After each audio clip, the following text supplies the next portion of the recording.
What's up, tricksters, and welcome to another Tier 3 sub VOD review. Yes, basically you subscribe on my Discord as a Tier 3 sub and you get a guaranteed VOD review. If you don't want to pay anything, but you're not gonna get some private training, you basically just tune in, go into the giveaway raffles, enter the giveaway, and voila, like you can get Valorant points, coaching, stuff like that. Today, at our coaching table, once again, we have our friend called Elder. Maybe you remember him because we did a VOD review of Elder 1 month ago when he was gold. So 1 month ago, our friend Elder was gold.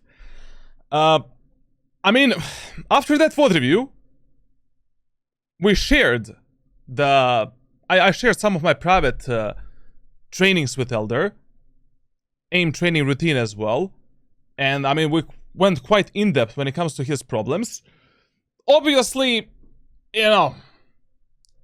his success is probably not related that much to the training, because in order to improve from the training you need like to spend training for like 2 or 3 months, but our friend managed to go from gold to Ascendant 3 in less than a month. Essentially, exactly a month and a half, something like that.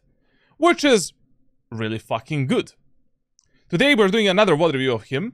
Basically, the last time we did Pearl. Today we have Ascendant 3, Jett on Abyss. Let's see what our friend Elder has to say to us. Hello, Charlatan again. It's been a while, isn't it? I know you're confused how I hit Ascendant 3 that fast. I mean, I'm not confused, like, if you've been following the training and everything that I share with you, like, even a fucking cockroach can reach, like, Ascendant 3, but I'm proud of you. It means that you're moving in a good direction. Now, all I remember, I was bottom fragging and going on a winning streak with 12 to 15 rank rating per win and losing 24 per loss. That is absolutely normal. Like I always tell you guys, like, Radiant for you is a long run. Like, you cannot expect to get Radiant in a month, 2 months, 3 months, 4 months, maybe even sometimes 6 months, depending what is your current rank. Because whenever you reach your peak rank in Valorant, you need to wait for the rank reset in order for your MMR to refresh a bit, so that you're having a normal MMR with which you can actually grind and get another peak. That's how Valorant is designed. They want you to play the game more, but of course, like, with an insane winning streak and with a 60 to 70% win rate, anything is possible. If you scroll down a bit on the tracker, you can see me not breaking the 10 kill mark for a few games. I guess I got lucky. That is a bit lucky, because, just a month ago, month and a half, you were like a goldish player, but you looked promising. To be honest, you said in a VOD review that you can easily get to Ascendant, Immortal, etc, etc. But it's part of the game. Like, to be honest, like, a win is a win, a lose is a lose. End of the story. Like, it doesn't matter if you reach Radiant with 10 kills, 15 kills, like, probably you got it because you fucking deserve it. Unless you got boosted, unless you duo queued, or 5 stacked. Like, if you didn't do any of this, you deserve your rank. Don't let anyone else tell you that you don't deserve it. Like, you're probably doing something to close out the rounds, win the rounds, you're supporting your team. We will see, essentially. I have recently tried out Vise, and I love her. I'm just worried about when to lurk, flank, switch side, and the usual Sentinel actions. Really hard to explain without a VOD review. Like, first of all, Vise is not really the best pick in ranked solo queue unless you're playing in high elo lobbies. Like, in low elo and medium elo lobbies, she is absolutely garbage compared to someone like Cypher and Killjoy.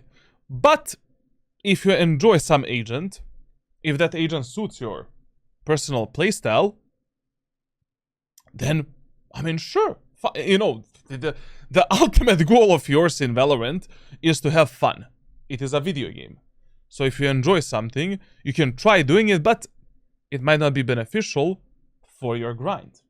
That you need to find a fine line between fun and what is beneficial for you. You know. Now, when to lurk, when to flank, switch sides, and usual, like, listen, like in ranked environment, you play every agent by following the same rules that I'm teaching you. Like, fuck the VCT, fuck the pro play, fuck the top 500 Radiant players. Like, these players are not in your team. And these players are also not against you. You're playing against some random hardstack Ascendant Immortal 1, like, retards that have been, like, stuck for the last 5 years. Half of these players wanna unalive themselves because they're depressed, you know? Like, you need to control the outcome of your rounds and play Valorant by following, you know, a smart gameplay, essentially. So, on a defender side, when you're playing a Sentinel, you're positioning always to counter the enemies or to support your teammates. It doesn't matter that you're playing Cypher on Haven, you should not play C-Set every round, for an example. It doesn't matter that you're playing Killjoy on Lotus, you should not play C-Site 12 fucking rounds in a row. Period. Now, when to lurk, when to flank, usually in ranked solo queue, usually, flanking and lurking is worth it only for around 5 to 10% of rounds. So that is basically like, like per match, like 2, maximum 3 rounds. And the perfect moment of time to like lurk and flank, like let's talk about defender side first. So when to, you know, go behind the enemies on defense. On defense, you want to do it when you can trust your teammates that are holding the opposite part of the map, and you know for a fact that enemies are not guarding or they are not aware of you pushing behind them. So for example, you're playing Lotus, you think in the next round enemies are gonna push A site, but you prepare a default setup for B and C. Enemies indeed make the contact on A site, and you can trust your teammates that they're gonna stay alive long enough until you complete this type of shit. That is the only time when in ranked solo queue it is worth it to go behind the enemies and try to pinch them. And also, if enemies don't have a Sentinel, like, and they're just playing together as 5, you can try doing it. Also in some eco rounds, hull by rounds, you know, you have only a Sheriff Classic pistol, you can try doing it as well. But in every other round, you should just focus on fast rotations through the safest and fastest route possible that allows you to play with your teammates on a refrag potential. Because if you cannot... the problem in ranked solo queue is like, you don't know how much you can trust your teammates. Like if... and how hard they're gonna fight for that area of the map. Like for example, if you know, you wanna do this, you will need to shift. Like, almost throughout this whole area here, you need to hold a shift. Like, this lurk is gonna take you approximately, like, 30 seconds. Like, something like that, you know, 25, 30 seconds. In 25 to 30 seconds, your whole team can die on the A site. And, yeah. Then you're, like, 1 versus 5. Retaking A site. So, on the attacker side, when lurking and, you know, solo gameplay is good, is when you know for a fact that you can punish 1 or 2 enemies with a lurk and flank, and backstab them and kill them and open some area of the map for your team, and when team play is not working for you. Like, basically, executes are not working, we're not able to enter the bomb sites, our teammates are shit, that is the moment of time when you should try to do something solo and make the numbers advantage yourself, or try to backstab the enemies. Overall, in ranked solo queue, in between Iron 1 and Immortal 3, around 400 rank rating, maybe 200 to 400 rank rating, like,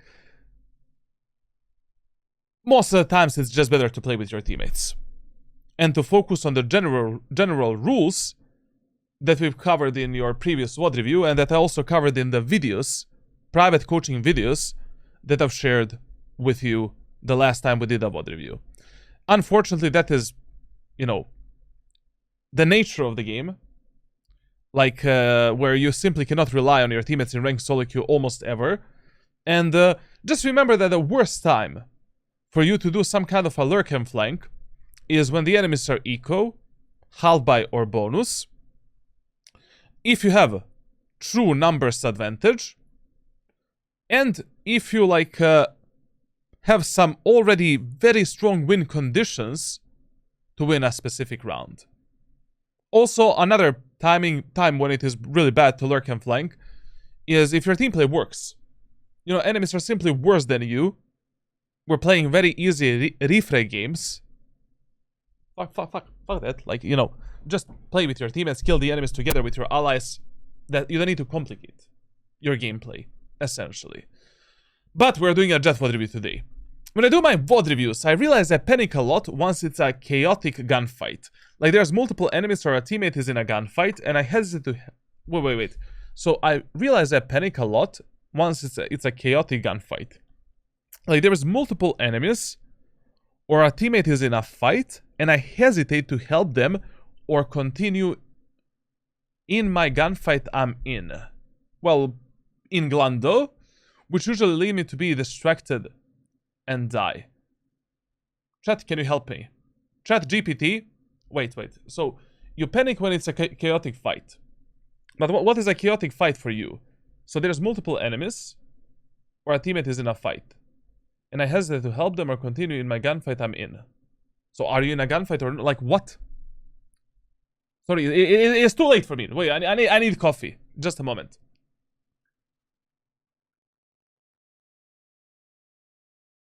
When it comes to the chaotic fights, I don't know what is a chaotic fight for you. Like just multiple fights happening at the same time.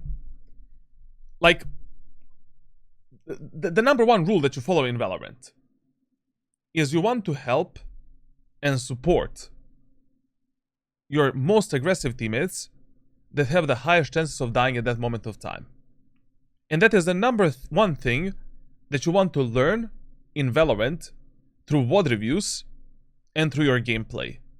Recognizing, based on the minimap, based on your teammates and enemies positioning, who the fuck is gonna die first.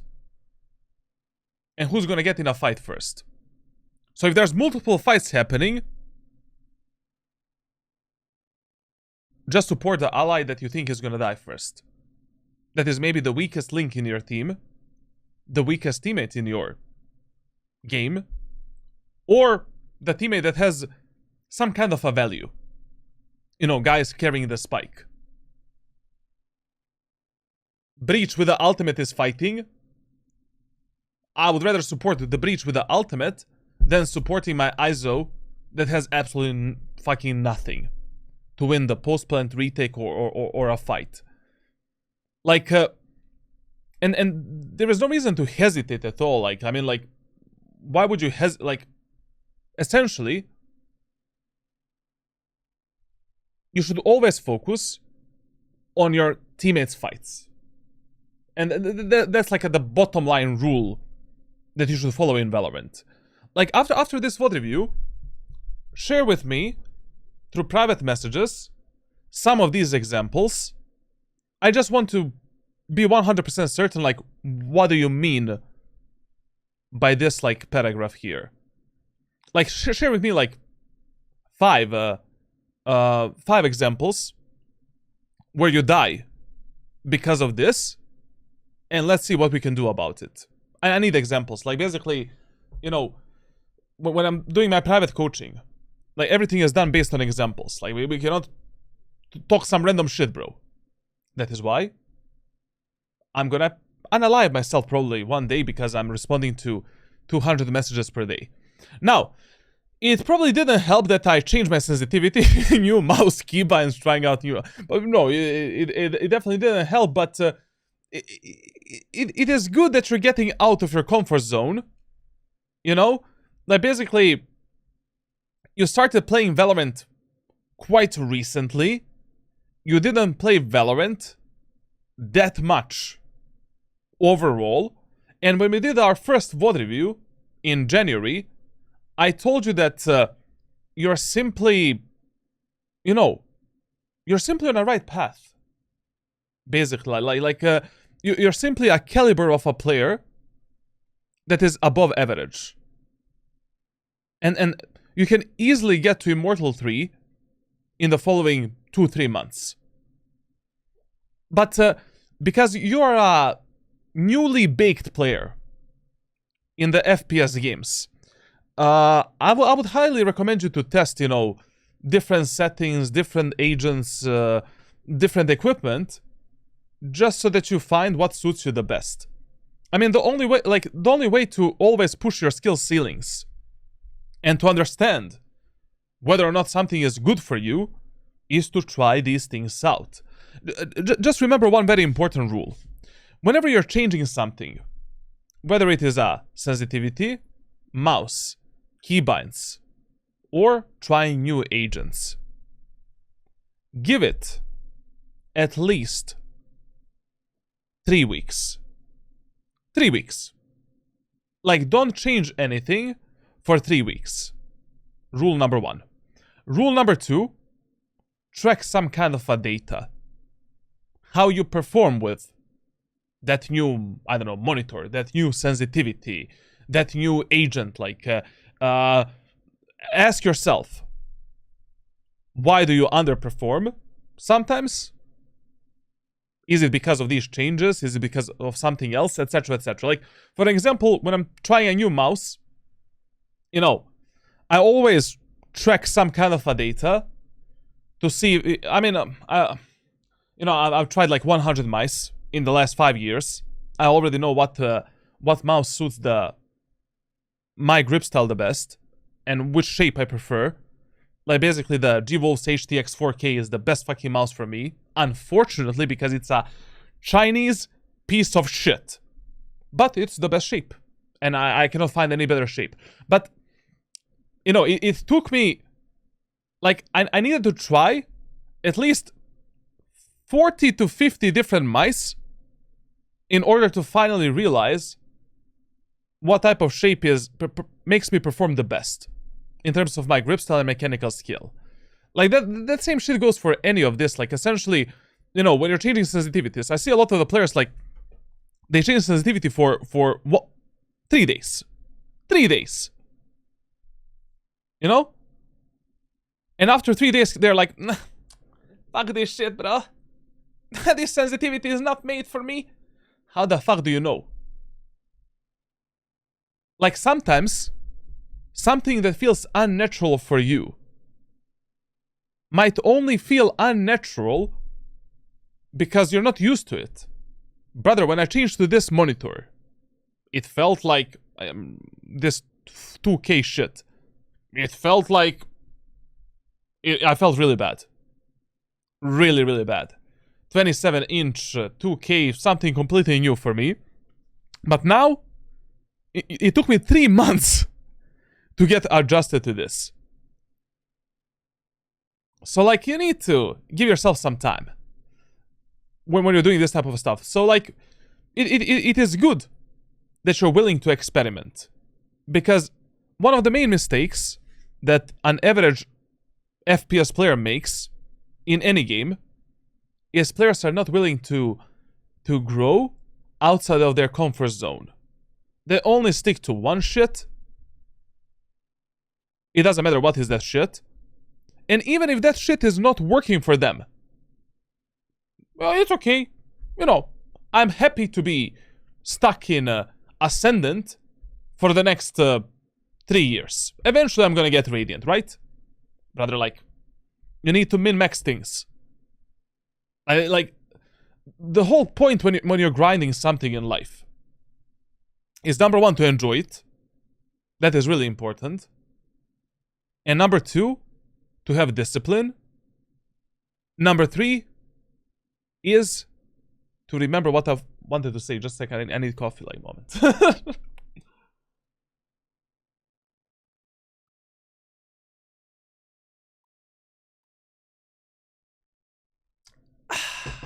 Any tips for holding pixel angles? It's coming in a new chamber video. I'm sorry guys, it's really late. It's really late for me, like, today was hectic day. Hectic day. PC gaming is ass, not gonna lie. You have to have a good setup to hit a high rank. If you aren't getting more than 160 FPS in game, it'll be hard like Ascendant at peak performance. It's all just rigged. The rich win, the poor stay hard. Stay all game and a waste of my time. That is actually not true. Like, I know a lot of professional and Radiant players that got Radiant on 60 FPS and 60 refresh rate monitors. Also, I know a lot of CSGO players, CS2 players, that got Faceit level 10 on the same setup. Yes, better setup matters a lot. You cannot play tennis with a baseball bat. That is impossible. But the better setup is just gonna unlock your full potential. It's not gonna immediately make out of you a Radiant player. It doesn't happen like that. Like, and also I coached, like, there are actually some players, which this doesn't make sense. I always tell to players that I coach, before you buy the coaching, like, get some decent equipment, you know, like, get at least like 144 Hz monitor, 144 FPS and stuff like that. But I don't know if I can find that example. I'll try to do it later. Like, there was one girl that I coached like 2.5 years ago. She was playing on a fucking laptop, like, on a laptop, with 60 frames, 60 Hz, and the only thing she had, like, was a decent mouse. She was playing on a G Pro Super Light and had a decent mousepad. And I was like, maybe, like, you know, before getting this coaching, you could have got, like, a better setup, and you know, I don't know, like, back in the days, like, you know, 3 years ago, if you told me, like, how much the setup is important, I would tell you, like, it is mega fucking important. But after our coaching, like, she got to Immortal 3, like, in less than three fucking months. And I was like, sorry, bro, like, you the next time, I'm gonna pay you to coach me, like, literally, like, you need to teach me how to get Immortal 3, like, with 60 FPS, because I cannot do that. I'm getting too old to even play on this setup, to be honest. So, you know, people complaining about hardware most of the times are coping, but of course, like, it matters, you know. It matters, like, I mean, obviously, like, for example, you cannot hold the tight pixel angles that I'm holding with a bad equipment. It's impossible. When you have bad equipment, you kind of need to play like you have a high ping. You need to be a bit more mobile, swing a lot more, take more 50-50 duels. Like, you just need to adapt your gameplay to your limitations. Always. Now, can I fucking remember what I wanted to teach you, but I cannot. Let's move on to the next topic. But I did stick with the ISO warm-up practice, spraying with Vandal Phantom on 100, Kovacs micro technique, custom crosshair placement, and trying to entry. Aha, you stuck to the... Oh, you actually did the training I shared with you. Finally, one guy, bro. Like, literally, 50% of players that I coach, I share with them some kind of a training, and they don't do it.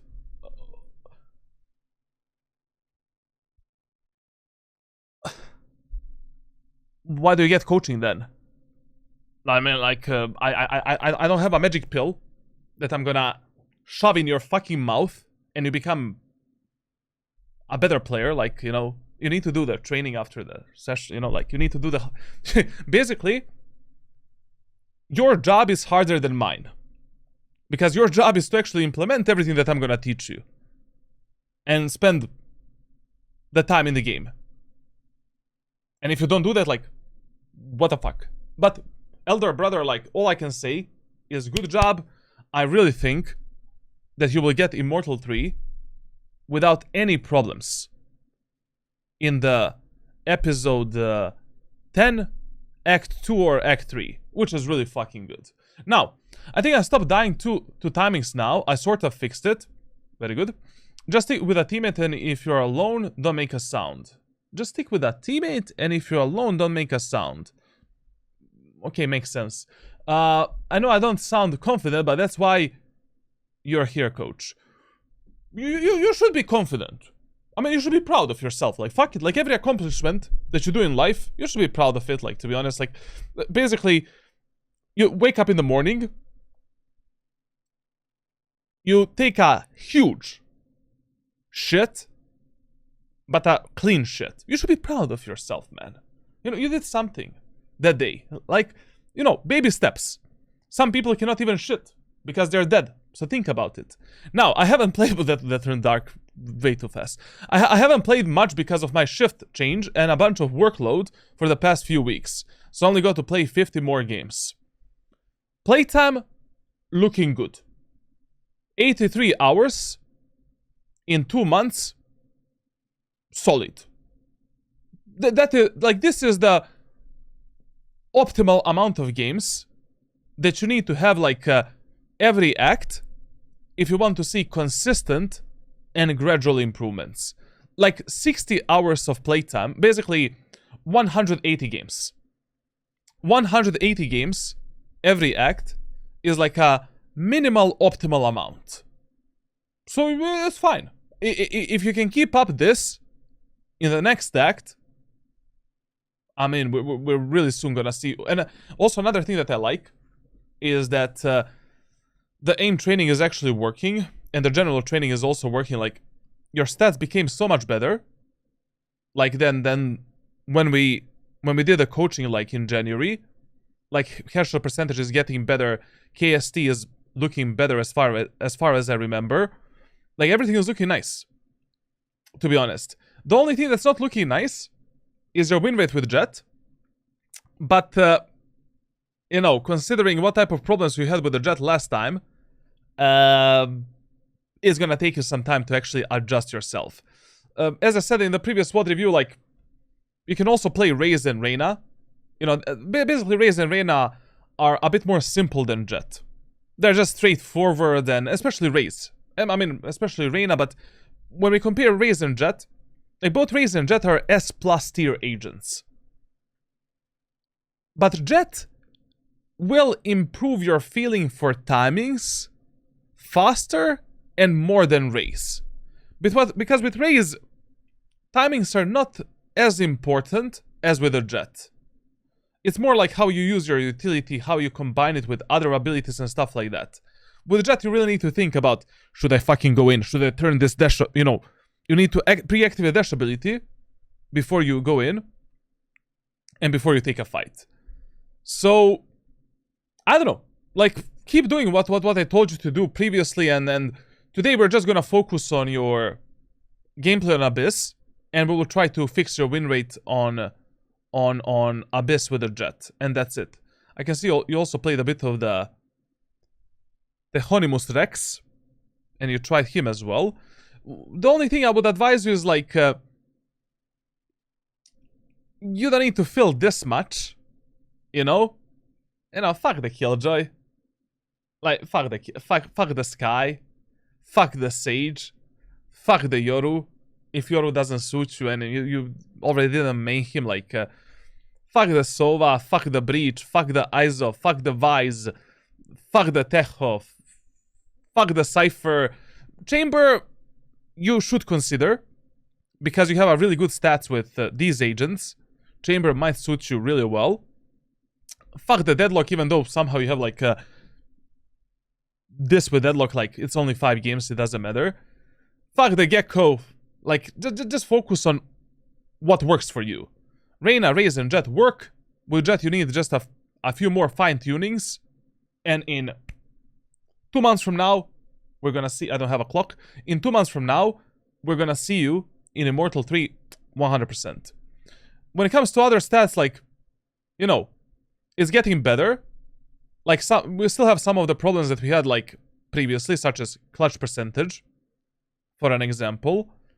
The amount of last deaths is getting a bit better, as far as I remember, which is good. The attacker side is still a bit of a problem for you, and you still need to focus on attack a bit more. But it's been only a month, so you still have, like, as far as I remember, you have 2 more months to complete the training that I gave you. So, you know, take your time. Take your time. Overall, I'm satisfied. Like, I have nothing to say. Like, things are looking better. And just as a final reminder, like, you need to find better solutions for the pistol rounds. This is still looking like this is a horror movie. Like, when you see this on your tracker, you don't need any coaching. You need to find a fucking solution how to play pistol rounds better. Either better strategies, improving yourself on the pistols, better micro strategies. Like, pistol rounds in ranked solo queue are probably the most important rounds, because they dictate your economy, they dictate the mentality of your team. Sometimes, especially in Europe and some other regions, you lose a pistol round. GG, well played. They don't want to play anymore. It's over for them. And the only thing that you didn't do, that I asked you to do, is to diversify yourself when it comes to the weapons. Like, you're still stuck to this Vandal way too much. You're playing Jett, you're playing Raze, you're playing Reyna. Like, it's a bit of a shame if you're not trying to abuse the Operator, Outlaw, Judge, Stinger, Shorty with these agents. Because it's really fucking easy to do that. You know, like, you're still fighting harder than you need to in this specific rank, essentially. But, I mean, 60% win rate, it's good. To be honest, like, as a final thing I'm gonna mention here, before the VOD review, as long as something is working for you, and you're not hard stuck, keep doing and abusing what's working for you. You don't need to change anything. As soon as you notice that things are not working anymore, basically, you're not winning anymore. I mean, like, your win rate is going down. Your stats are going down. You're stuck in the same rank for 2 acts. That's basically a hard stuck player. You know, a hard stuck player is a player that is stuck in the same rank for like 2 to maximum 3 acts. You know, you're not stuck if you're in the same rank for, let's say, 2 months. And also, like, it depends on your playtime as well. Like, I mean, you cannot be hard stuck if you're playing 20 games of Valorant in 2 months. That's not a hard stuck player, but you get the point. So this is nice. Keep doing the training that I gave you. And today we're gonna try to improve you on Abyss and see what you can do better on this map. Okay. Okay, now let's see what our friend Elder has to show us. So first of all, Abyss. On the attacker side, your number 1 priority, B site. Number 2 priority, A site. Number 3 priority, mid area of the map. In the first 4 to 6 rounds, try to do organized plays. You know, tell your teammates to do a 5-man push on A, 5-man push on B, and test the enemies on A and B. You can also try the splits, but don't default towards the mid until the moment of time where you test the enemies on both A and B sites. Now, on this map, in the first 3 rounds, push B site together as 5. In the 4th round, fake A, go B, fake B, go A. It's really up to you what you want to do. And if your teammates don't want to cooperate or they don't want to work with you at all, fuck it, just follow them as best as you can and create the opening for them. Like, you know, just do what is necessary to be done. Now with the Jett, if you're pushing A site in the first round, classic pistol, light shield, smoke, and then you should consider whether or not you want to buy a smoke or updraft. Buy the updraft if enemies have like a, I don't know, some Sentinel, such as Cypher or Wise. If enemies don't have the Sentinels, simply buy 2 smokes, and we can simply enter the site like a normal human beings, and have the second smoke for the second cover if the enemy Sova does some kind of a dart to reveal us and to spam us through the tower smoke. Now, if you're pushing B site, Ghost with a smoke, your job is basically to take this space take the backside, and then together with your teammates pressure the enemies on the right side and try to fight with your allies. Now, in this specific match, enemies have only Vise as a Sentinel, so a bit better idea would be to do a 5-man B push. Because if Vise has a wall for the A main area of the map, you're not gonna have fun time. Because you will be alone on the site, probably. Your teammates are gonna get stuck in the A main area of the map, and no one is gonna be able to support you. Against the Vise, you really want to push B site 3 rounds in a row, and then in a 4th round, do fake on A, go B, or do fake on B and go A. Go opposite, whatever, like, sorry, too late for me. Now, buying what you bought right now, very good. Let's see how this is gonna look like. When you're clearing A main area of the map, please clear it methodically. You know, expect the enemies to be there, expect the enemies to fight you, especially because you're a duelist player. A lot of the times you'll have to go in first, jump spot the enemies, pick them from this ledge here, make sure that you survive that initial engagement. Don't just rush in like an retard without clearing the angles or without expecting the enemies to be there. We can also use a drone. This is exactly what I was talking about. Like, essentially, you know, if this Vise decides to play A side in the first round, your execute is going to be heavily delayed. If you decide to go in and Vise doesn't show herself, you're going to be separated from the rest of your team, and you're going to have a really bad time taking the A side control. So that is why we should have told our teammates to go onto the B side in this first round.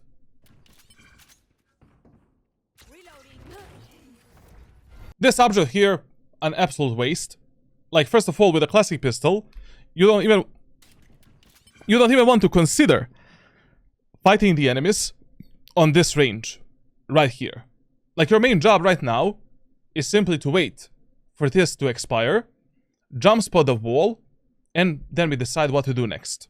We have 2 options when our push is delayed like this in the first round. Slowly rotate back towards the B site and completely reset the round, or cut your noise for 20 seconds, and then after 20 seconds, execute the bomb set again. The second option is a bit better in ranked solo queue if you're playing in between Iron 1 and Immortal 2.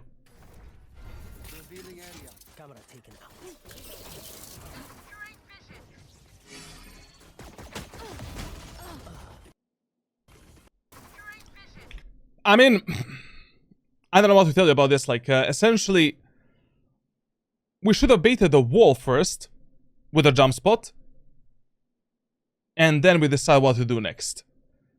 Because right now, you know, this is why you have a low win rate with Jett on Abyss. And, I mean, generally why you have a bit lower win rate with Jett than with the Raze and Reyna. Like, with Jett, timings, when you go in, are very important. Like, you need to ask yourself, can my teammates follow me in? Will they be able to support me? Are they ready to go in? And is there anything that can fuck us up during this execute? Now, if the answer on all of these questions is, I mean, yes, I mean, they're not ready, there's something to fuck us up, don't go in. Fuck it. Like, simply bait the wall, bait the enemy's utility, reset the round, and use the 20-second rule, or simply go back towards the B site. Anyways, enemies right now, at least 3 or 4 of them rotated towards the A site, so we don't need to play this fast. We still have 1 minute and 20 seconds to do something on the map, which is plenty enough time to reset the rounds even 2 times if you need to do it. Now, this execute that you did here, like, I mean, standard default shit for Jett. This execute you should be doing in the first round. But, I mean, like, your main focus when you're playing Jett is not really like, like, it is for you to hit the right timing to get into the site and to delete the enemies before the rest of the enemy's team rotates. But a bit bigger focus for you when you're playing Jett is asking yourself if your teammates are ready to go in. Like right now, I mean, all of our teammates are playing passively. No one is even considering pushing in.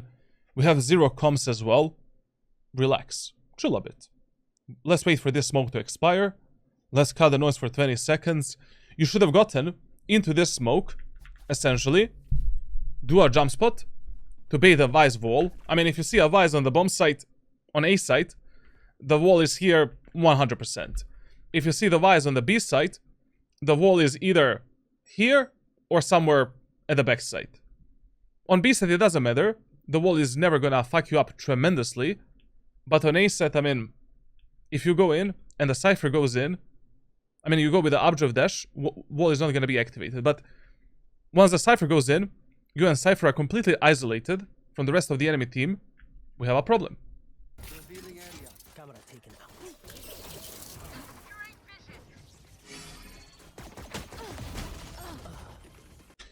From your side, you've done the best you could have with the timing that you went in, but the timing was not right.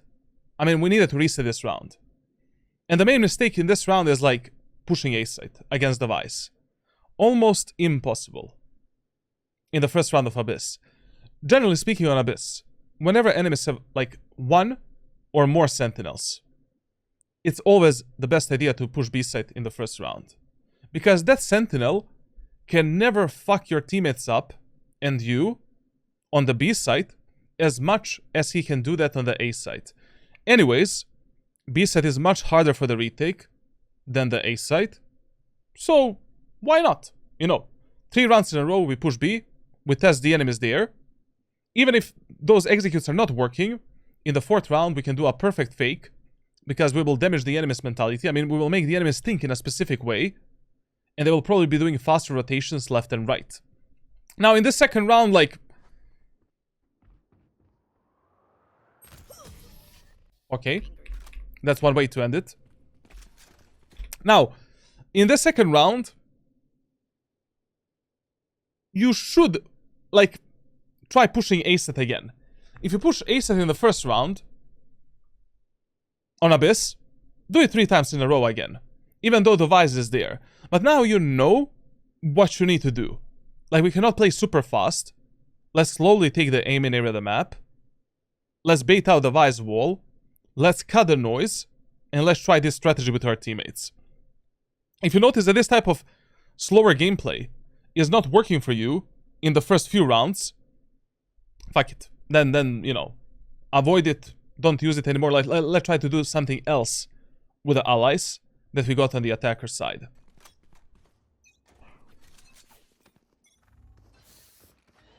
You can buy Shorty on Abyss in a second round, but only if you lose the first round. But only if the idea is to push the A set in a second round. And the strategy that you can try to do with Jett is the following. Shorty, smoke, updraft. Then, we're entering the site through the enemy smoke, smoking here, updrafting, dashing on tower. 80% of times, someone is gonna play on tower. Or enemies are gonna be on rotation. You can get 3 kills for your team with that shotgun, potentially get a weapon from the dead enemies, and then drop onto the site and support your teammates that are fighting the enemies on the bomb site. But if the idea is to go mid, or we're just playing default or something like fuck it, then, you know, play with a classic pistol and save the money for the next round. Anyways, like on Abyss, you really want to make sure that in the 3rd round you have a heavy shield with a Vandal or Phantom, because a lot of the players on this map will be playing Outlaw in the 2nd round and in the bonus round as well. And if you don't have a heavy shield and if you're not ISO, you're gonna have a bad time, you know, in that 3rd anti-bonus round. Ooh.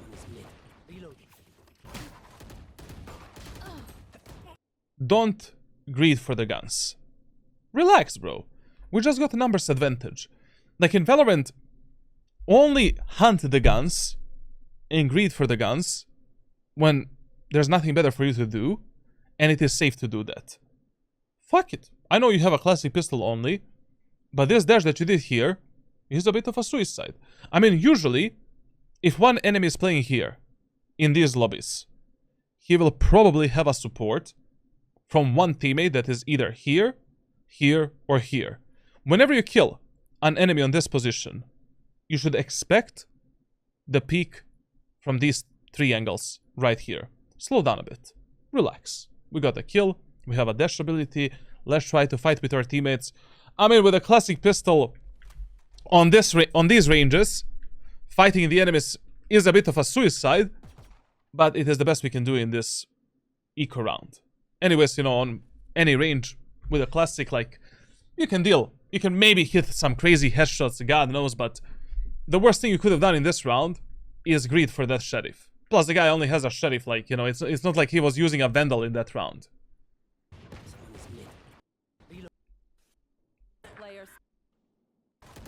Okay, so in this round, Jett played mid.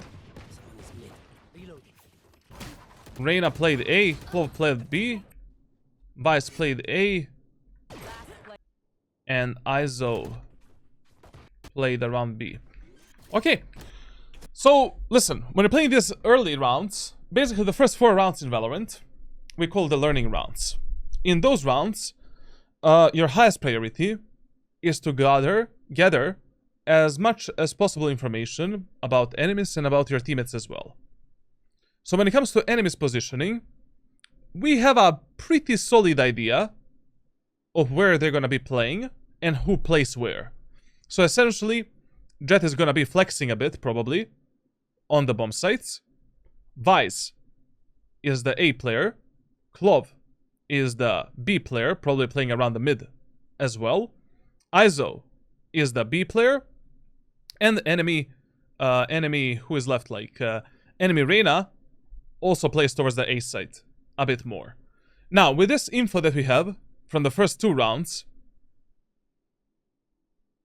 in this 3rd round, we should be executing B site together as 5.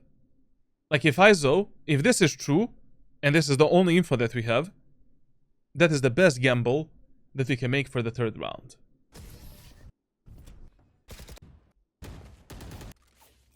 I mean, you know, against the Vice, sure, we can push A site, no problem. But when you're playing against the Vice on the attacker side, we need to play a bit slower. And we need to tell our teammates to play a bit slower. Like, you need to communicate with them. If you have teammates that don't want to listen, they don't want to communicate, avoid that bomb site early on in a match. Like, test everything else. Test the A split, B split, B push, mid control. But in this 3rd round, going A again, I mean, based on how your team has played in the first 2 rounds, I don't think this is gonna end up really well.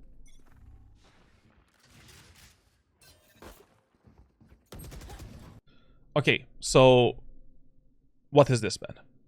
Like, you heard the footstep of an enemy right here. You knew that the enemy Jett is there. Fight with the race. Get ready to fight. Fuck this flash right here. Tell the Astra to destroy that flash. Like, in these type of scenarios, your highest priority is fighting with this guy and making sure that he stays alive, or that you're able to refrag him. You also had the time to destroy that flash when you flicked. I don't know why you didn't do that. But generally speaking, like, if you're taking the A main area of the map fast, get on the ledge, get ready to peek together with your teammates. You can pre-fire this angle, get ready for the fight here, drop down, fight the enemies on the right side, clear the right side, get ready for the execute, and get ready to fight the enemies on the site together with your allies.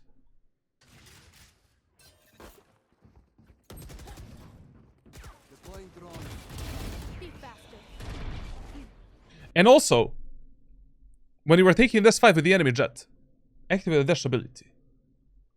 Like, no matter what type of a fight you're taking with Jett, no matter where, you should always pre-activate the dash ability before that fight. So if you lose the control of your gun, control of your spray, if your crosshair placement is not ready for the fight, you always have a second option to reset yourself for that duel. Every single time with Jett, when you die, and you didn't activate, you didn't use a dash ability for that fight, you could have done something better. You don't need someone to tell you that. Like, be generous when it comes to using this ability. It's okay. It's fine. I mean, even if you just waste it to kill this Jett, I mean, not waste it, use it to kill this Jett, sure, fine. We can still bait out the Vi's abilities and reset the round maybe towards the mid, towards the B site, where we don't need a dash ability.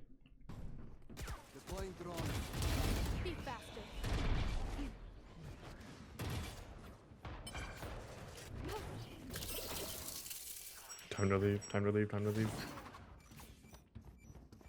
Once again, like, you need to pay more attention on what your teammates are doing.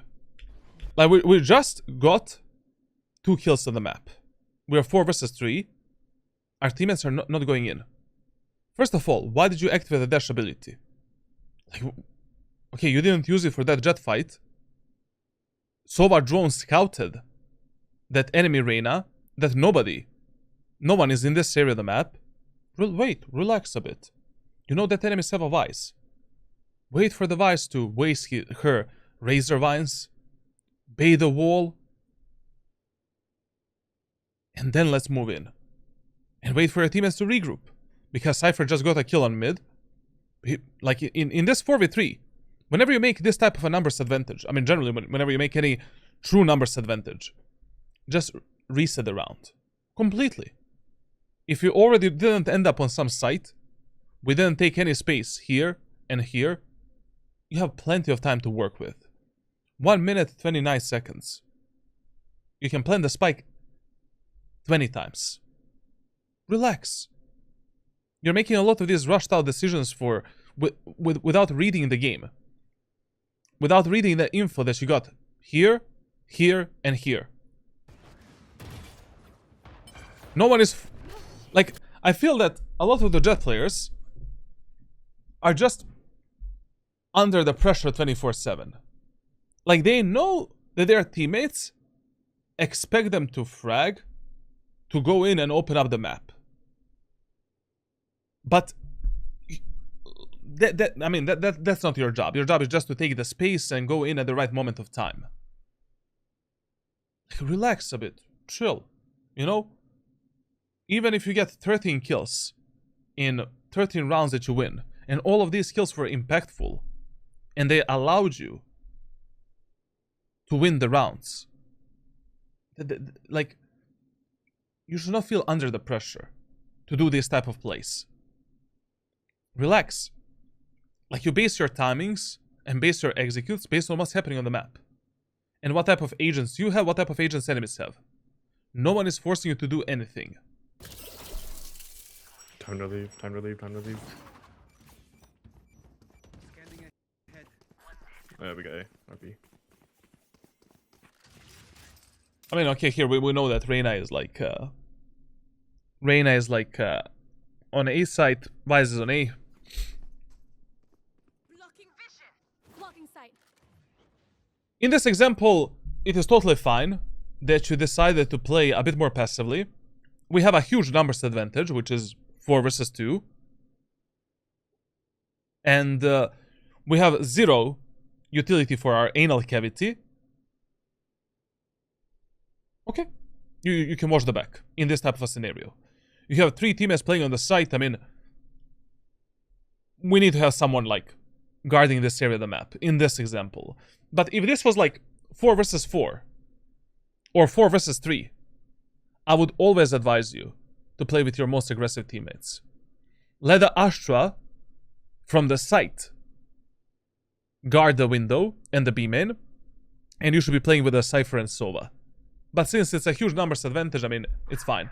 And this is the best position from which you can watch the back, because you have the most amount of cover and it's easier to isolate the fights. But when you're playing this spot, like, you should not only be hyper focused on the ropes position, like, jiggle it a bit, you know, like, do this, do this, do this, do this, do this, do this, like, it's okay. You have a lot of cover for yourself. Concealment.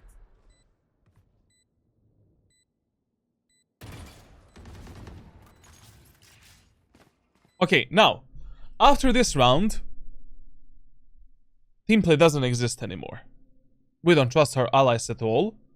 And, you know, our teammates just have proven that they cannot take 50-50 duels. They have no idea what are they doing.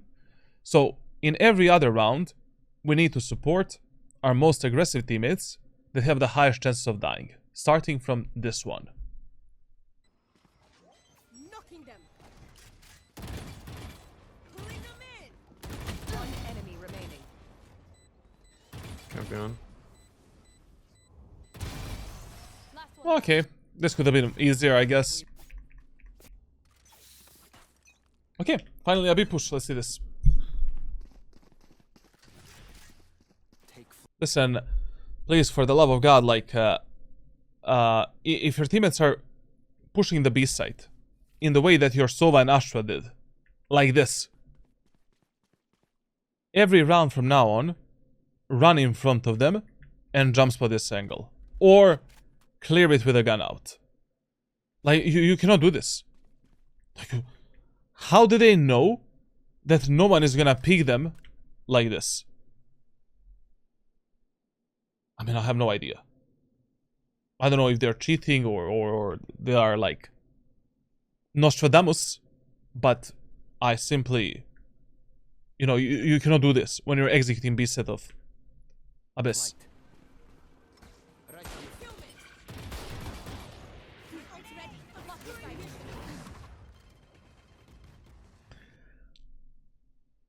A bit scuffed execute. Essentially, first of all, Ult's ready. this first smoke that you did was completely unnecessary. Like, don't waste your smokes when you're playing Jett. Like, every smoke should have some kind of a meaning. Because we only have 2 smokes, and that second smoke can be mega important for us once we execute the site to isolate the angles and isolate the enemies. Because on some bomb sites, you will end up in overexposed areas of the map where you will need to fight enemies on maybe 3 different angles. And that smoke can be very useful to isolate the enemies in individual fights. Blocking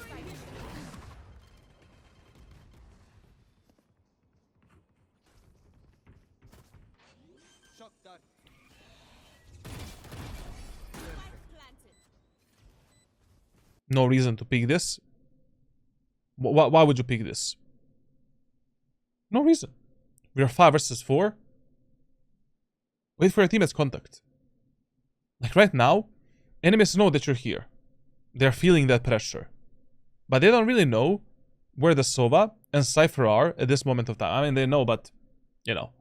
Like, you cannot play first in this position. In this position here, you need to let the Cypher and Sova get the first contact. And you should just be ready to play a proper refrag game.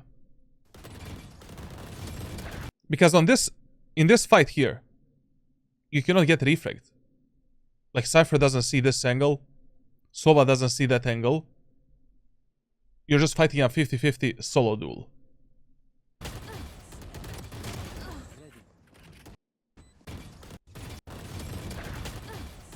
This round, complete mechanical fuck up. You have the aim training that you started doing like a few weeks ago. Keep doing that aim training for 2 more months, and then we're gonna see like what we're gonna do next with your mechanical skill. Those should have been easy kills. Reloading. Full armor, dog. What are you doing? Okay, good idea. Solid, absolutely solid idea. Playing the shorty with the heavy shield this round. Whenever you're 1 ultimate point away from the Jett ultimate, just save your money, save your economy, buy some secondary weapon, heavy shield, get a free orb, especially on Abyss. Like both A and B orb are free for the attacker side players, and you can simply play the ultimate as your main weapon. Now, Just don't clear this. You know, don't push this beam and area of the map in the way that you're doing it. Like, you never know. Like, if an enemy is maybe holding, you know, the window peak, one enemy is pushing you, like, you need to be more careful. Like, you need to always pre-assume when you're taking the main space that enemies will fight here. That enemies will fight here. It is better to play with that pre-assumption than playing with 0 fucks given and just running in like, oh no, enemies are not there. You know, who the fuck cares?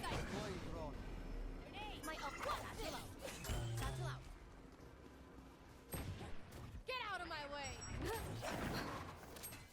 Spike down B. Give me those back. I mean, solid idea. Solid idea. I like the idea. It's okay. Down B. Give me those back. I like the idea. Now listen, whenever you have the Jett's ultimate, try to play the longest range fights possible. Like, basically, the main perk of the Jett ultimate is that you're extremely mobile, and the longer fights you fight, the higher the chance that you're gonna win that fight, essentially. Especially when you end up low HP, like 50, 60, 30, 20, etc, etc. Just move around, and that's it. Like here, for example, after we kill this Jett, and our Sova is planting the spike for the backside, just go back. Your Cypher is also playing passively. Leave the Sova alone on the site, and we have the highest chance of winning this round by playing longer range fights. Give me those back. Especially now, just dash away. Very good. Fight with the Sova. Last player standing. Listen, like, instead of taking this solo duel against the ISO, like in these two versus 2 scenarios, you always want to prioritize fighting the fight that this guy is fighting. So we can double down and fight together. Like, fuck this ISO. I mean, anyways, like, you did... I mean, in this example, I didn't even know that ISO is gonna go backside. You didn't know that as well. But we know for a fact that enemy Reyna is on top of these boxes right here. I mean, or below them, here. Sova is gonna get into that fight. Maybe he's gonna fight ISO as well, alone. Like, don't... Like, when you're 2v2, your main job is to somehow create 2 versus 1 fights. If that is possible. And a lot of the times that is gonna be possible, because one of the main mistakes that Ascendant 1 to Immortal 2 players are making is their team plays horrible. Like, they only see blood in their eyes. They just want to fight. Like, they don't care about, you know, rules, strategies, tactics. Like, they're just running it down. Majority of these players, like, reached these high-low lobbies by simply spamming ranked, like retards, playing 5,000 hours for the past, like, 5 years, and just aiming left and right, which is the worst way to get Immortal and Ascendant. You need to... this should be logical for you, you know? Like, you end up in a 2v2, 3v3, 2v1, I don't know, scenario, 3v2 scenario. You want to fight every fight that this guy is fighting. And be ready to refrag him. Like here, instead of peeking left, I mean, enemies didn't even start defusing the spike. Why are you even peeking left? Like, what you should have done is simply be behind this wall here. Sova takes a duel. Delete the Reyna. ISO is there. Try to, you know, try to delete him as well. ISO is not there. We kill the Reyna. Now we can simply, you know, jump spot the ISO, bait the shit out of him, waste his time, maybe go for a few love taps if he is off the spike and try to take a kill. But this was a complete suicide. That's right. Last player standing. One enemy remaining. And even funnier thing is that Sova won his fight, and you lost a pointless 1v1.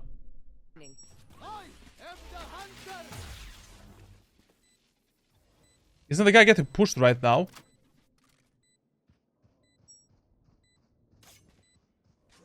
Also, what Sova is doing here is also mega stupid, man. Like, there's no... Like, the spike... Even he planted the spike. Like, the spike is planted in the perfect spot for this post plant. Brother, you're playing Sova, you know, like... Just use 2 shock darts instead of the smoke. All you need to do is spam this area right here. Chances are 90% you will get that kill. And he is not going to be able to defuse the spike. If the spike is properly planted on top of this position right here.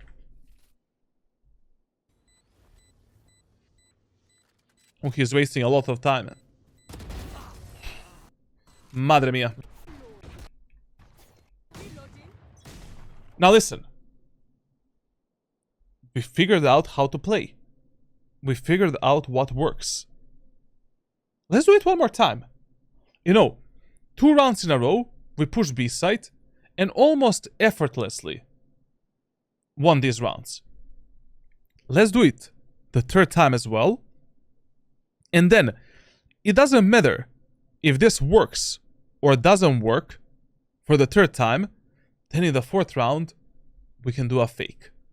Like usually when you push same area of the map, in the same way, 3 rounds in a row, enemies in rank solo queue, they start rotating much faster, and they start pre-assuming you're just doing that shit.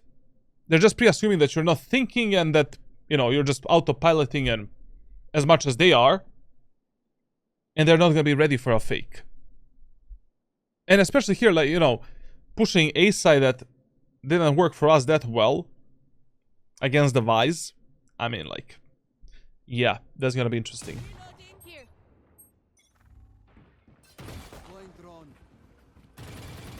Like, when it comes to destroying this type of utility, that enemies are always pre-placing in the same way, it's a bit better if you tell your teammates to destroy that for you. And you focus on fighting with your most aggressive teammates. It's a very simple comm. Like Astra, brother, enemy Vise is always placing the flash here. Can you pre-fire it? Can you destroy it? I want to fight with my Raze in the A main area of the map. Because once again, Raze could have died with a Jett using a dash ability, maybe with a AWP, with a Vandal Fan, I don't know, like something. And you're not ready to refrag this Raze.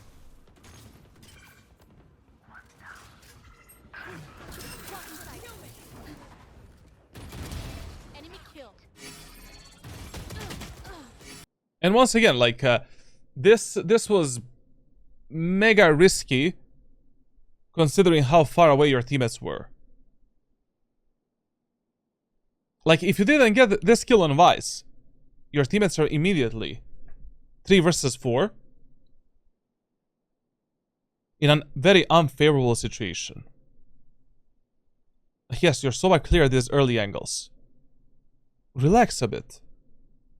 Like what you should have done here is simply do a smoke so that your teammates can cross the one-way smoke of the enemy Vise, jump spot the wall again, reset the round. It's okay. Like, it is better for us. Like, even if all 4 enemies rotate onto the A site, which will almost never happen, you will have higher chances of winning this round by moving in with the proper timing together with your teammates. Instead of moving in alone and praying to God that you're gonna hit these shots and open the site for your team. Because now, even though you did this and we got these kills, only God knows who's gonna win this round. Only God. In ranked solo queue. And also, why do you even need to pick this ISO? We are 4 versus 2. We know that enemy Reyna, sorry, enemy Clove is still not on the site. Relax, chill. Just stay, you know, at the back, at the front side here. Hold this angle. Occasionally check the tower if the smoke expires. Wait for your teammates to start moving in. And now together with your teammates, take the fights and take an easy round.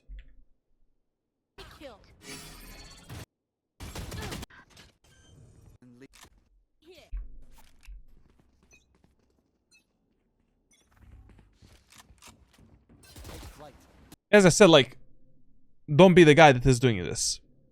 Give this job in the hands of your teammates.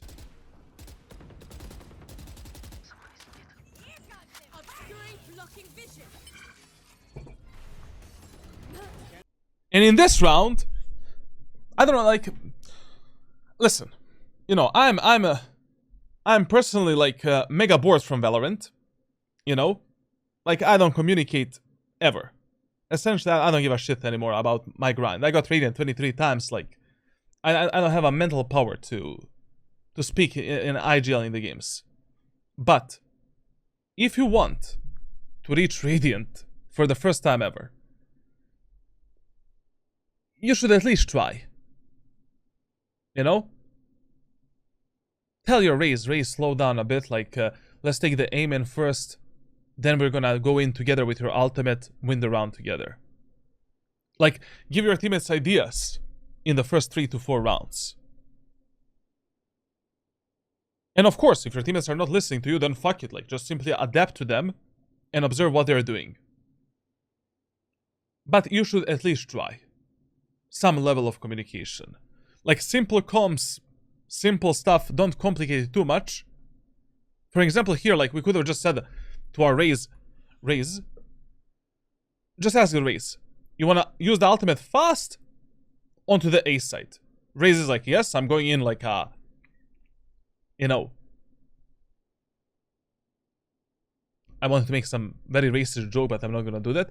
But, you know, some level of communication. It doesn't need to be too much. Write it in the chat.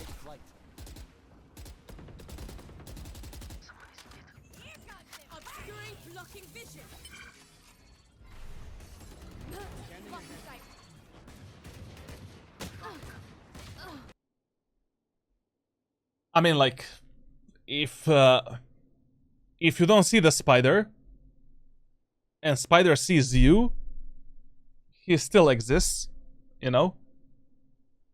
I mean, with the Jett, your natural instinct, when you have a smoke available, should be isolating the fights with that smoke.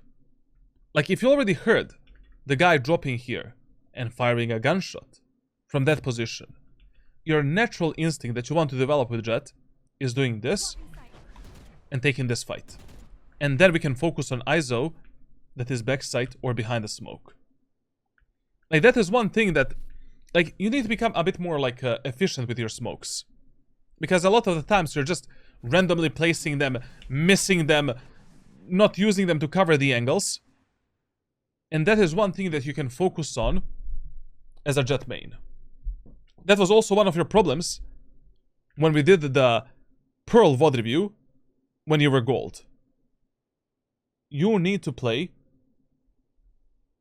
a bit more methodical. You need to find more efficiency out of your utility. And you cannot only see, like the worst thing you can do in Valorant, especially when you're playing Duelist, is tunnel visioning on one specific task. Aha, ISO is backside, I just want to kill that ISO. I'm playing Jett, my job is just to go in, and who the fuck cares when I go in, who goes in, I go in. Relax. Chill. You know, look at the minimap. Ask yourself, where are the enemies? Are my teammates ready to go in, to support me? Do I have the smokes to go in? Do I have the proper utility to go in? And based on the answers that you get at that moment of time, you decide what to do next. It should be logical for you what to do next. If you answer on all of these questions. Like,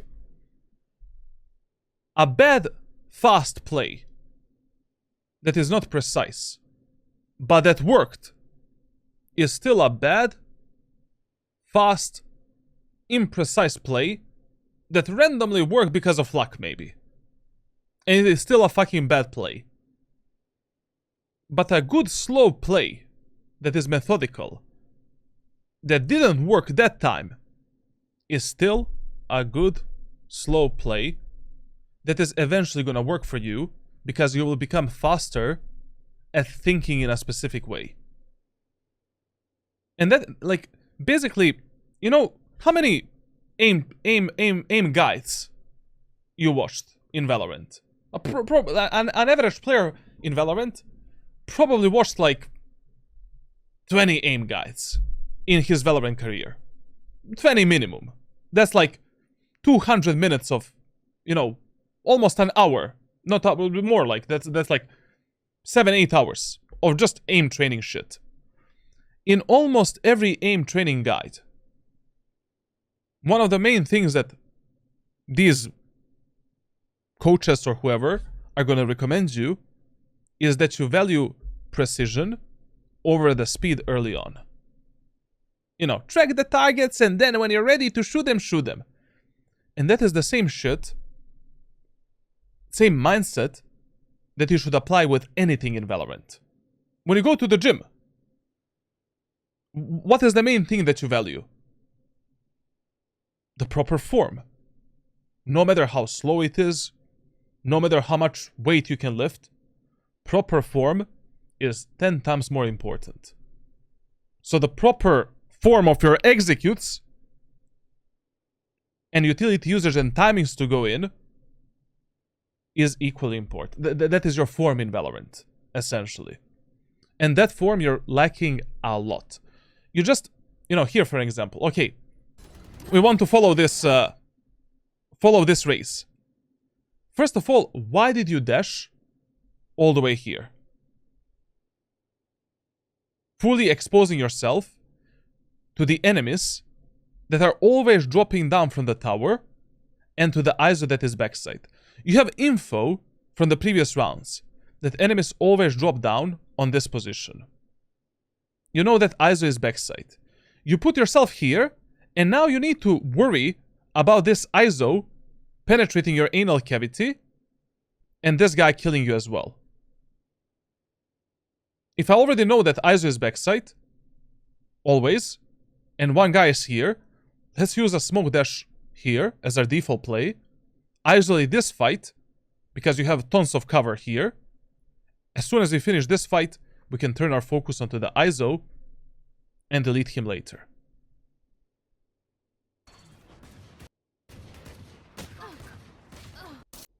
And I know, like, enemies are playing an eco half by bonus round, half by round.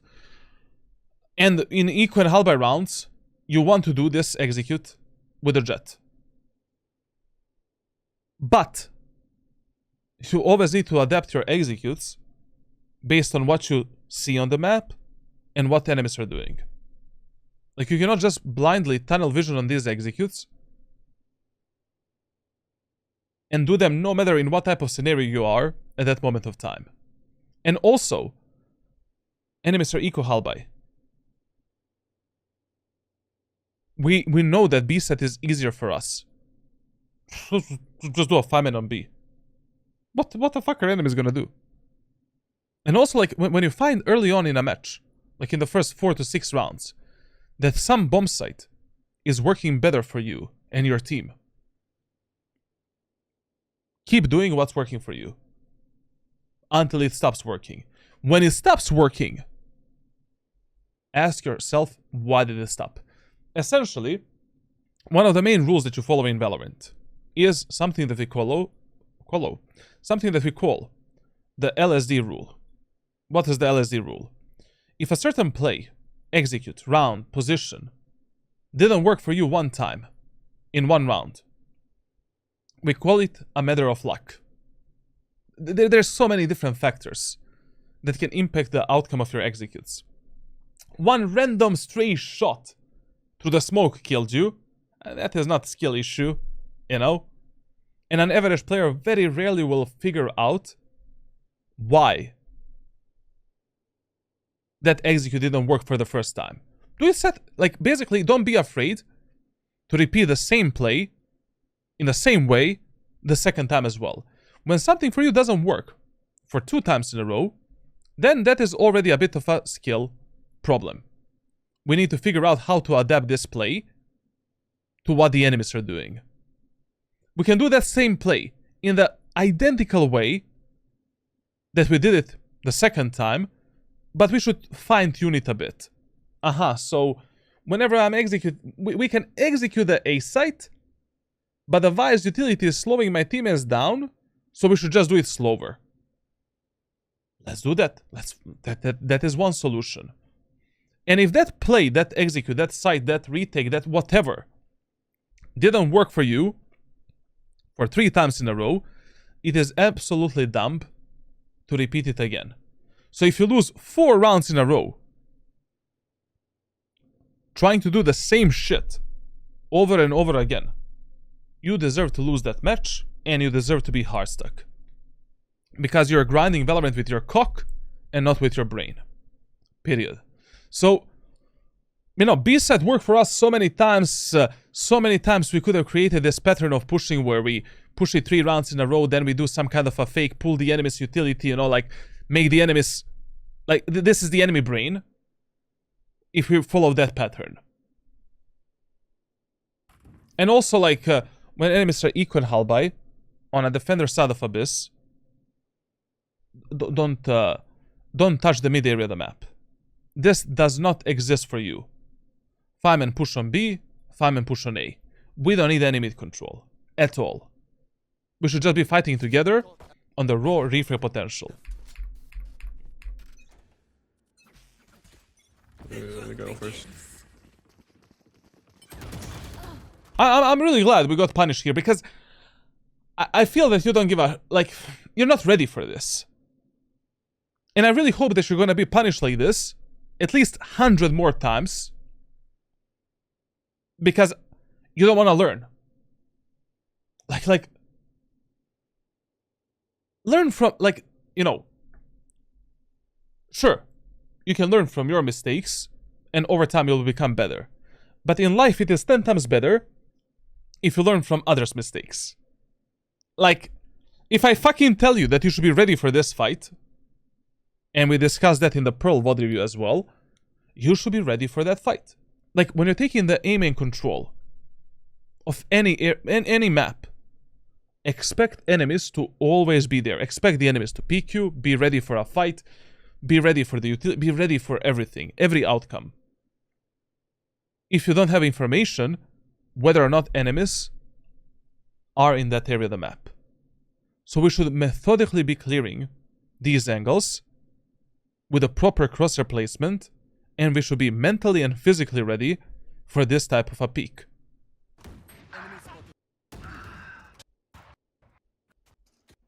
Let's walk this. Now, should we go B again? Absolutely. Absolutely. Why? That B push in that previous round was predictable by the enemy team. Why? They just fucked up. They just fucked us up in the previous round on A. I would have also predicted you're gonna go B in the next round. Was going B a bad idea? Not really, because B executes work for us really well. But I knew from the start of this VOD review that the way in which we are clearing B main area of the map is gonna fuck us up at some point. And it did. So going B again, good. A bit more unpredictable, especially because we're a bit eco hull by. And we should just be ready for these fights.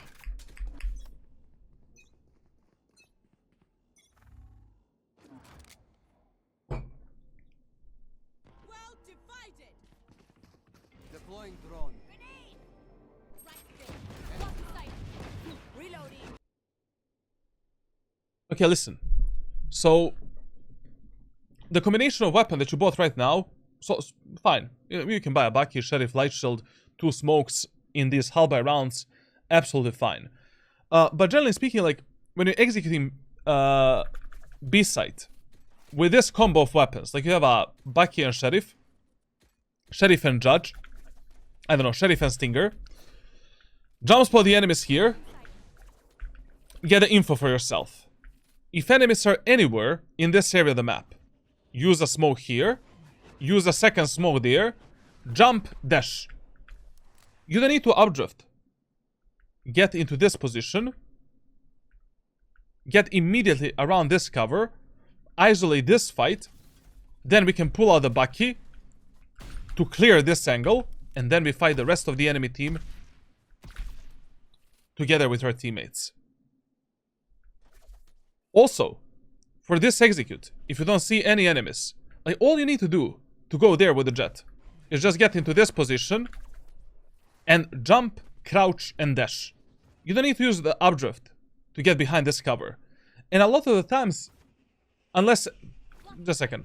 A lot of the times, unless the enemies have some kind of a setup here, you know, Sentinel setup that can fuck you up, it is a bit better idea dashing here only with one smoke and then using the second smoke to isolate the fights, to cover your anal cavity. Like to isolate the fight with the enemies here, maybe creating a one-way smoke up here to close the gap and then fucking them up, etc, etc. Like a lot of the times with Jett, all you need to do is this. Well, I just accidentally jumped because of my X button, but you get the point.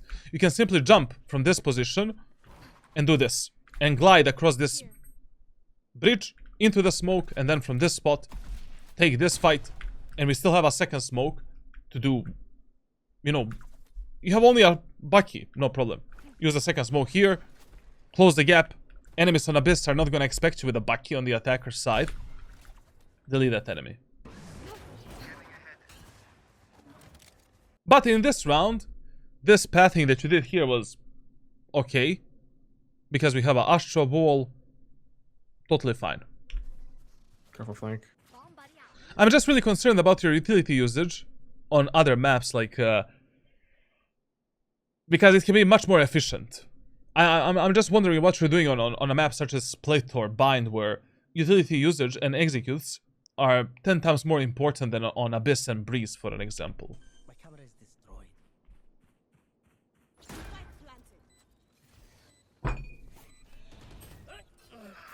What the fuck am I watching?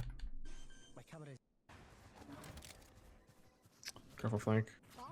I mean, My camera is destroyed. interesting timing. Also, I need to ask, like, we have Cypher on the attacker side of Abyss. How the fuck we don't have in a single round in the Ascendant 3 lobby a trip for the flank? Impossible. Like, listen, on the attacker side, the number one teammates that you should focus on is what the fuck are your controllers doing? A bad smoke will cost you more rounds than anything else. Second focus are our initiators, if we are playing duelist. Asking them to use some specific arrow, specific stun, flash to support us a bit. And the third priority is observing what are our sentinels doing, which is not that insignificant. I mean, if you see that your Vice, your, I don't know, Cypher, Killjoy, they don't have any utility. Like, we're doing a 5-man push on B site, on Abyss, and we don't have a trip for this flank, and we don't have a trip for the window.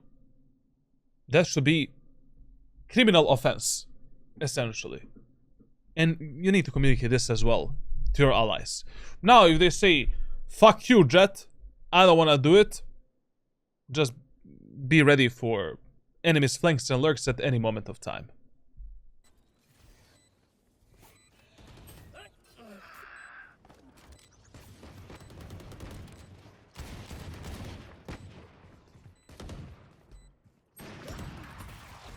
Kill him. Listen, this wall here is spammable with both medium and high pen weapons. You should have tried. I mean, there is nothing for you to lose. trying to take a kill here, you know?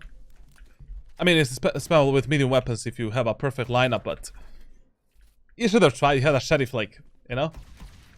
But also, I don't want to speak about this round anymore. Like, this was criminal, like. See ya. Multiple enemies B. Last player standing.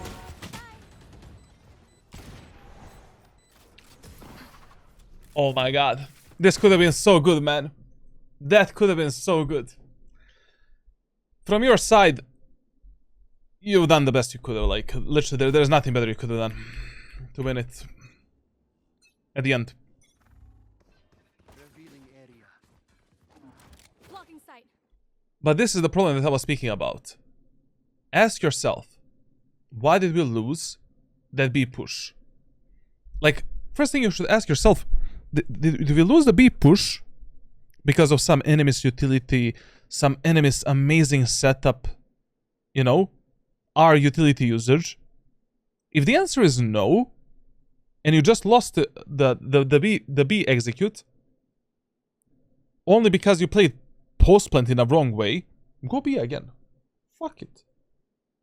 Like, it is easier to fix the post plants than to make executes work. Like, next time, okay, like, Cypher do a trip, you know? In the post plant, let's focus a bit more on a proper reframe potential. Like, let's see what we can do better. I will still not give up on B side. It is not time to do that yet. And how are you playing Bucky and Sheriff in this round? Why? It is 4-5. Your teammates are full buying. It's not like we are winning this match. I mean, on the attacker side of any map, you want to buy the operator only when you have a really good idea where you can kill one enemy and make the numbers advantage. Or if your whole team is playing a lot slower, we are defaulting, and you are searching for the picks. But that is not the case here. Like, I mean, I would not be saving money for... I don't know if you're saving money for the op, but... I don't know why you're playing Bucky and Sheriff in this round. Blocking sight. If this was any other map, it can work. I mean, you know, on bind on the attacker side, a lot of times you can simply on the attack buy the judge with the Sheriff and heavy shield. And easily take the lamps control, hookah control, sight control, dash into the enemies, kill them with that combination of weapons. But this is Abyss, man. Like, you know, it's a long range, medium range map.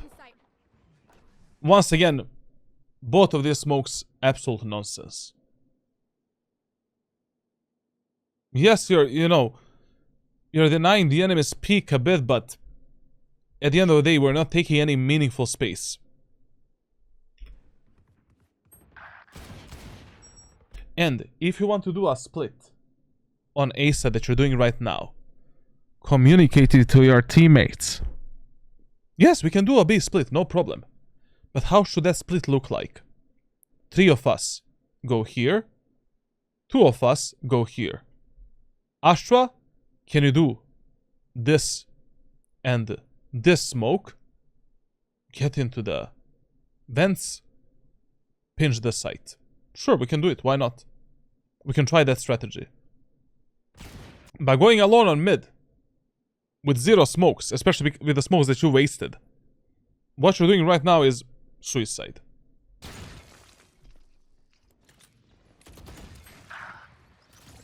But now it can work because we baited the enemies into thinking that we have a Sheriff. So let's see this.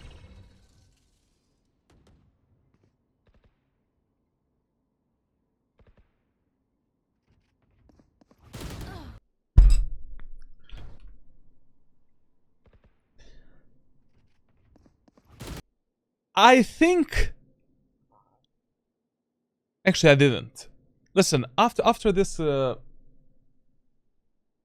review, I'm gonna share with you one more private coaching video that is gonna explain some very specific Valorant mechanics to you and how to get better with different guns and the other mechanical problems that you have.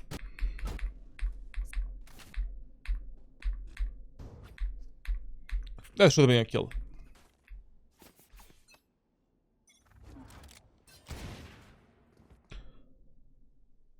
What's up with the economy management, man? Listen. So, your team is saving money for the next round. We're playing an eco halberd round. What are you doing with your credits?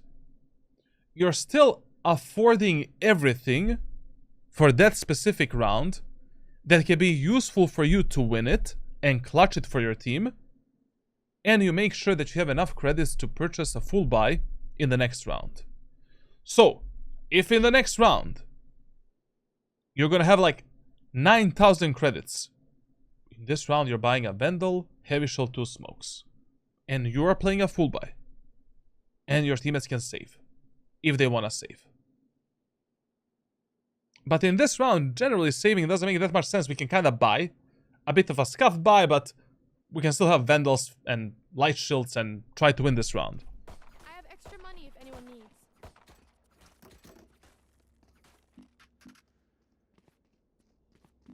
Right there.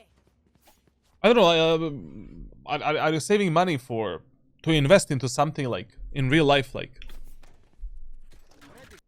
both this and the previous round? I don't understand like why you played with a Sheriff and Bucky, and why did you save? Like basically you played the last 3 rounds at the back foot. We played that eco round with the Sheriff and Bucky to save the money for the next round, sure, fine. Then you played with the Bucky and Sheriff again, and now you're playing with the Sheriff and Light Shield. That should be impossible for you in Valorant. That you have a 3 hull by eco rounds in a row.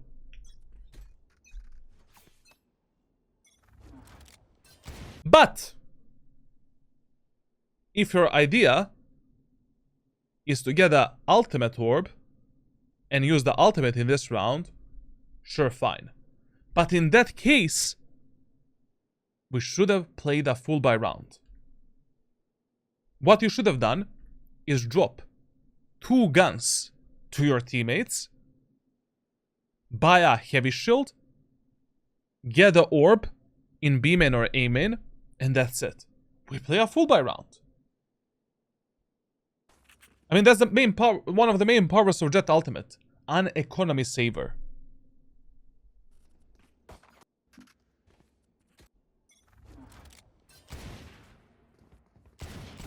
I watched the last YouTube video, great video. Thank you, man. Thank you. I'll be doing that type of video whenever there is a new map rotation change. Like, I'll do it again probably at the start of April. Like, what is my plan with those videos is like, I want to have at least 6 videos where I cover Valorant maps so that you guys have a bit better idea, you know, how to play every map in ranked solo queue. Like, I'll do it for every map, every act. I mean, for 7 maps, every act. So basically, you know, in a year, you're gonna get, like, shit tons of good stuff. My ult's ready. Right there. Get out of my way. Reloading.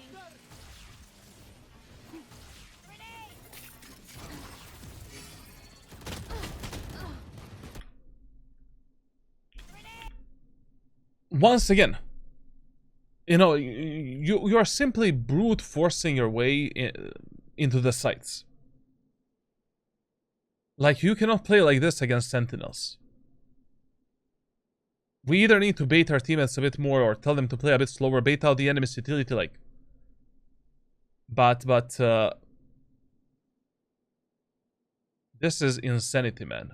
And also, when you have the Jett's ultimate and you're pushing A site, a bit better idea is to surprise enemies on timing and with the updraft ability and dash ability from the right side. Basically to follow this pathing. So, I have a glide ability, just a second, I have a jump ability moment.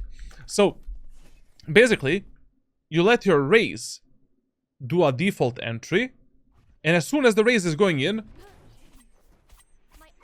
you're supporting her.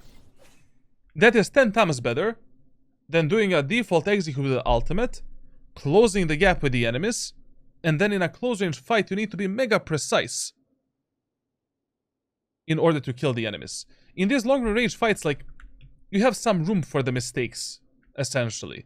Like, a lot of the times, you will have enough time to maybe, like, spam all 5 bullets into the enemy body.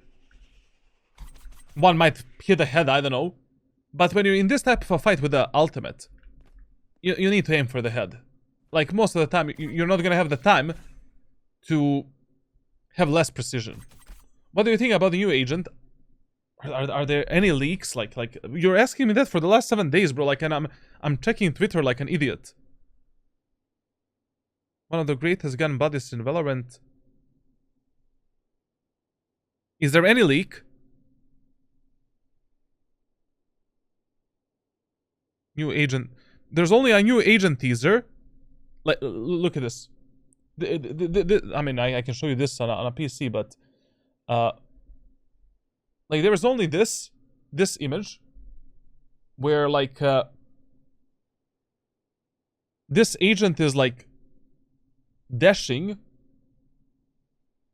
through the market, and you know how this looks like to me. This looks like the Wraith ability from Apex Legends. You know? It looks like some kind of a phase ability where you create a pathing and then you go through that pathing.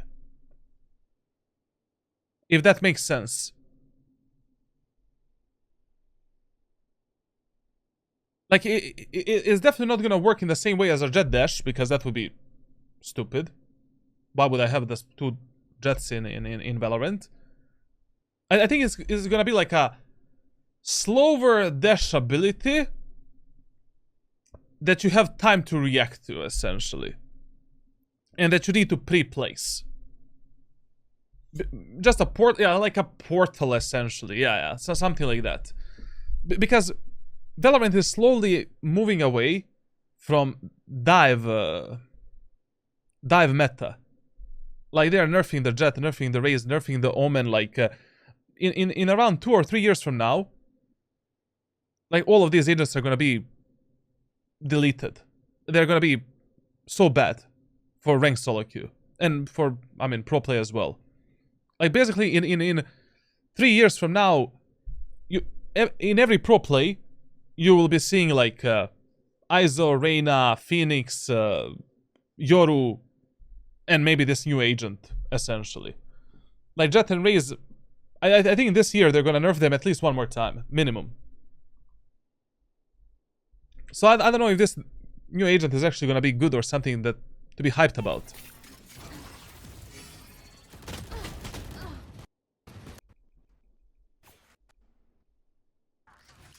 Yoru plus Neon combo, yeah, something like that. What I hear that the new agent will have dash and clone ability. Okay.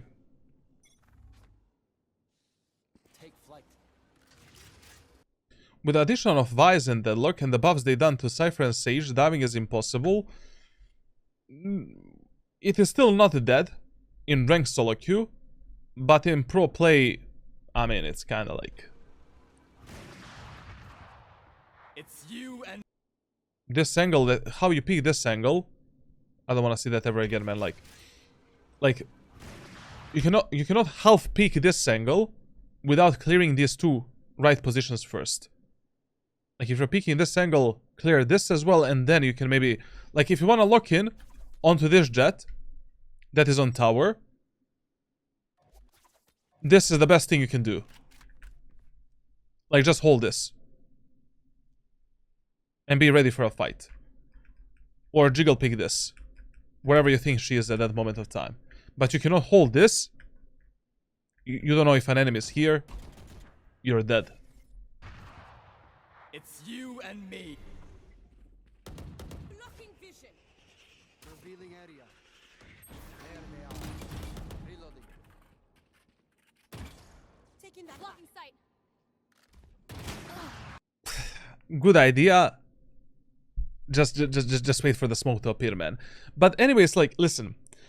Whenever you have a teammate that is lurking and flanking behind the enemies, most of the times, your main job is to create the pressure for that teammate.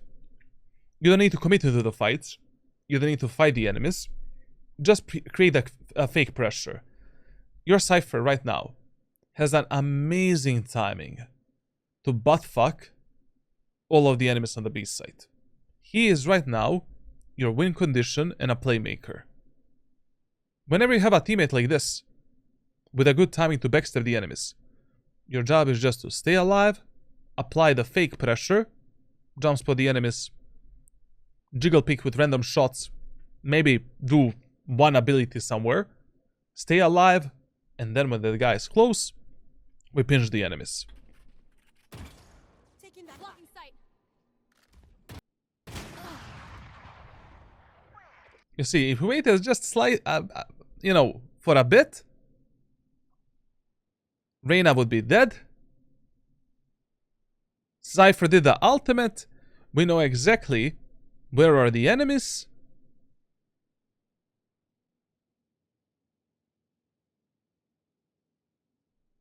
Easy peasy lemon squeezy.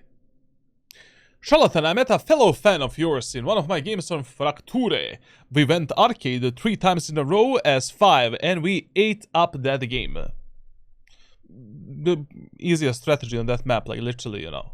It's not always gonna work, but you need to do it. What?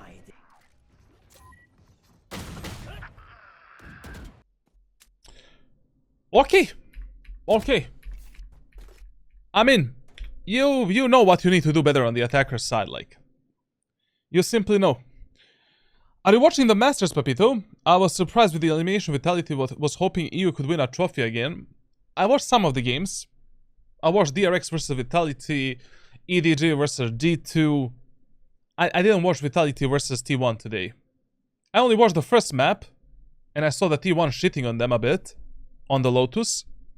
And I just turned it off, like, it looked like they were just completely off that day, and then they were like, you know, not in the right mood, not in the right mindset to win. But it was a good run, to be honest. It's okay. I mean, they ended up like 4th in a tournament. Not bad, to be honest. Not bad. Okay, that's it when it comes to the attack. Okay, now let's see what our friend Elder is doing on a defender side of Abyss. So first of all, on Abyss, B set is your default side number 1 priority, A set number 2 priority, and generally speaking on this map, whenever you have no idea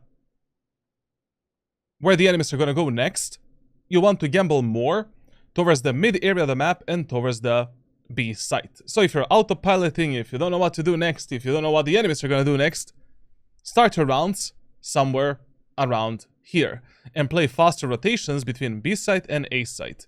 The only time when you don't want to do that is if you think that your teammates, I mean, you see on the minimap that your teammates are doing something aggressive and they're actually fighting for the map control, then you want to play with those teammates and try to support them. But your ultimate goal in Valorant is always countering the enemies and predicting where the fuck they're gonna go next.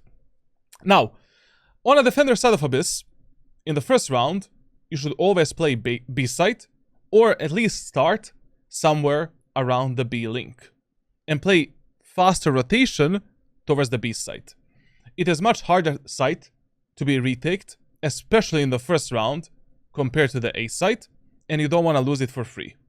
Now, with Jett, you have a lot of different options.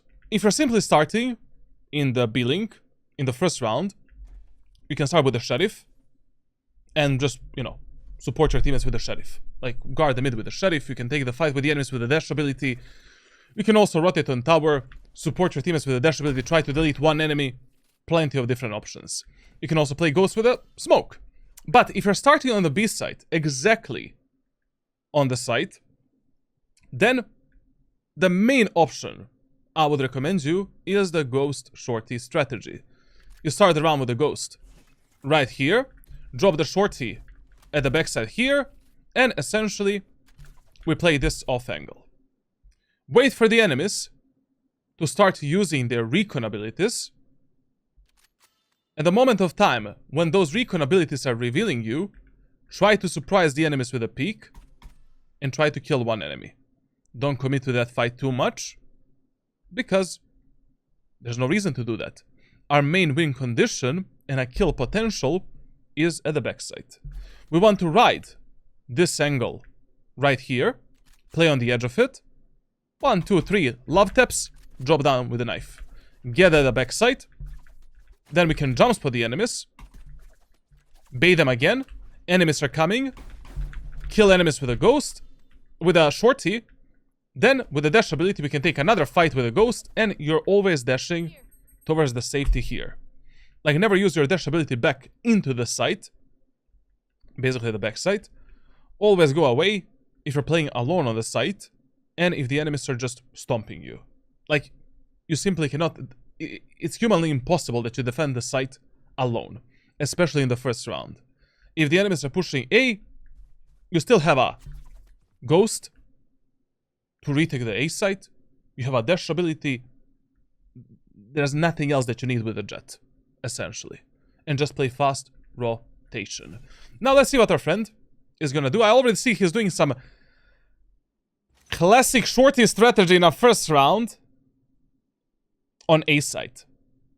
This is something I would not recommend you on Abyss on the A site, and it is really not worth it playing it in this way. Like, if you want to play some classic shorty strategy on A, the best thing that you can do is buy a... I mean, it's just not worth it on Abyss doing this.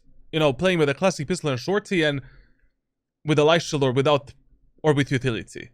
Fuck it. You know, if you're already starting on Asa for some reason, play with the ghost, play with the sheriff, you know, jiggle pick the enemies in aim-in, try to see what they're doing, or you can surprise them on timing and try to get a kill, get onto these off angles, try to get one more kill, drop down, and play the retake with your allies.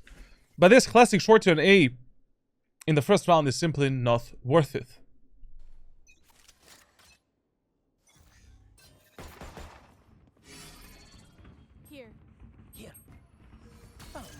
But to be honest, like, maybe it is not that bad for this specific team composition, because enemies don't have a recon ability. I mean, they don't have an initiator. So they cannot scout you here. Plus, you made this unintentional setup with your Cypher. So, I mean, this can work, actually, only because of the enemy's team composition. And nothing else. But if you already wanted to play this on Abyss, buy the classic, light shield and shorty only. Fuck the abilities. Oh, yeah. Listen, once again here, activate the dash ability. Like, I don't care that you died here.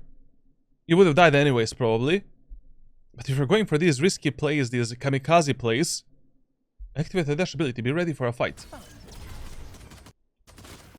And also, once again, you heard the guy jumping left side. That should have been your main focus. I mean, you heard the guys that entered like this.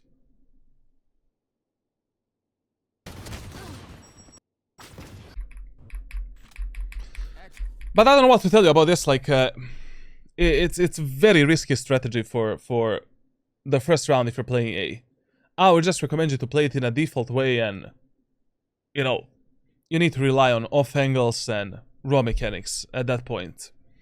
Now, if we win the first round of Abyss on a defender side, second round you're always starting in the B link, and you're guarding the mid area of the map and playing fast rotation towards B and A. Period. What you should buy, you have two options with Jett. I mean, you have multiple options. You can go for the Bulldog, heavy shield and utility. You can go for the Outlaw with a light shield, regen shield, heavy shield and utility. You can also go for the Marshal and heavy shield to save money for the Operator in 4th and 5th round. If you save the Ghost from the first round, or Sheriff from the first round, you can play Sheriff with the heavy shield if you want to save money for the Operator until the 4th or 5th round. But ultimately, the best idea is simply force the Outlaw and fuck up the enemies in that round.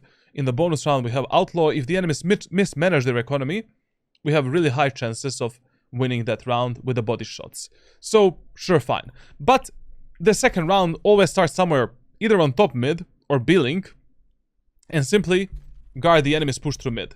Generally speaking, whenever enemies are eco halberd bonus on the attacker side of Abyss, you should be starting somewhere on mid. And dealing with the enemies here and playing fast rotations between the bomb sites.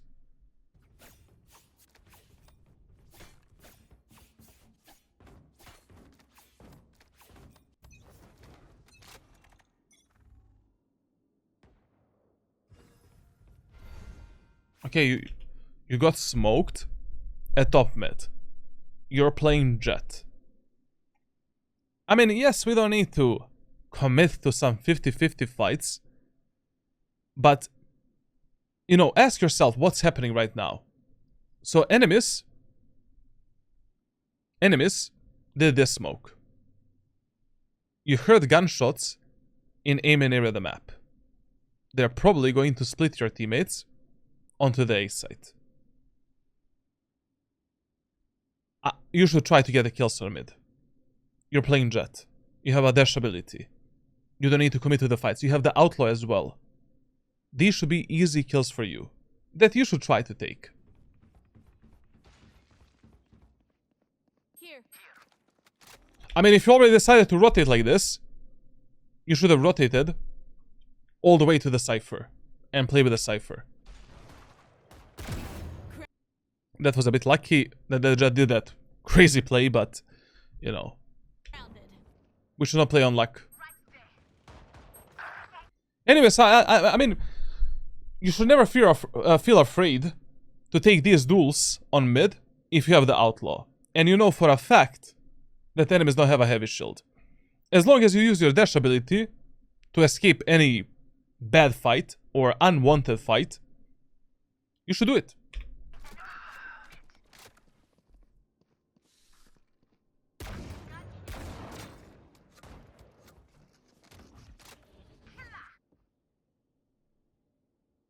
Oh, he's up there. One enemy remaining.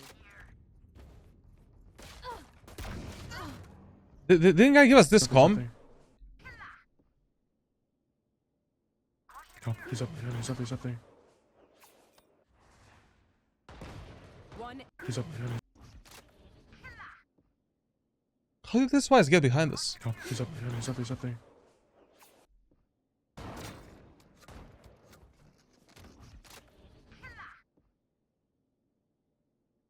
Oh, he's up there. Remaining. I mean, it doesn't fucking matter at the end of the day, like, but, anyways, like, you need to pay attention to your game decisions, man. I don't know, I feel that you're autopiloting, doing random stuff left and right. Like, okay, so, I mean, I'm just gonna give you this example here. You have two teammates on mid. Raze and Astra. You have one teammate alone on the A site. Who should you play with? With the Sova. Like, whenever you're in this type of an example, where 4 of your teammates are alive, if 2 of your teammates are already playing some refray game, you should play with the teammate that is alone. And that's it. Simple as that. You don't give a shit where is this Vice, unless we know exactly her location, and that's it. Like, I don't know why you even came to mid at the end of the day.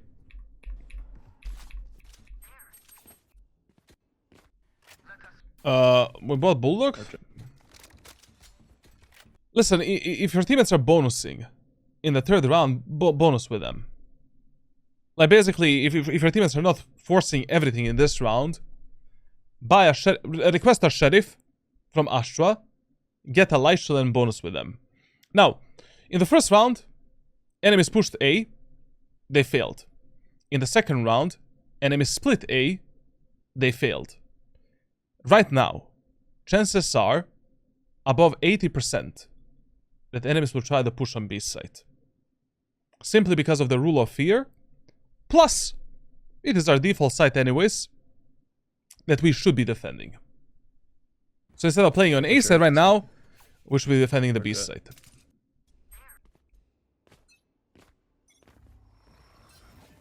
And also, like, listen, you need to contest the enemies in aiming a bit. You don't need to always do it. You know, you can mix it up. But one of the main mistakes you can make, if you're already playing on the A side, is playing way too passively when the enemies are full buy. Like, try to figure out different setups, how you can make the enemies think in a specific direction, and kill them. Like, for example, we have Ashra in team.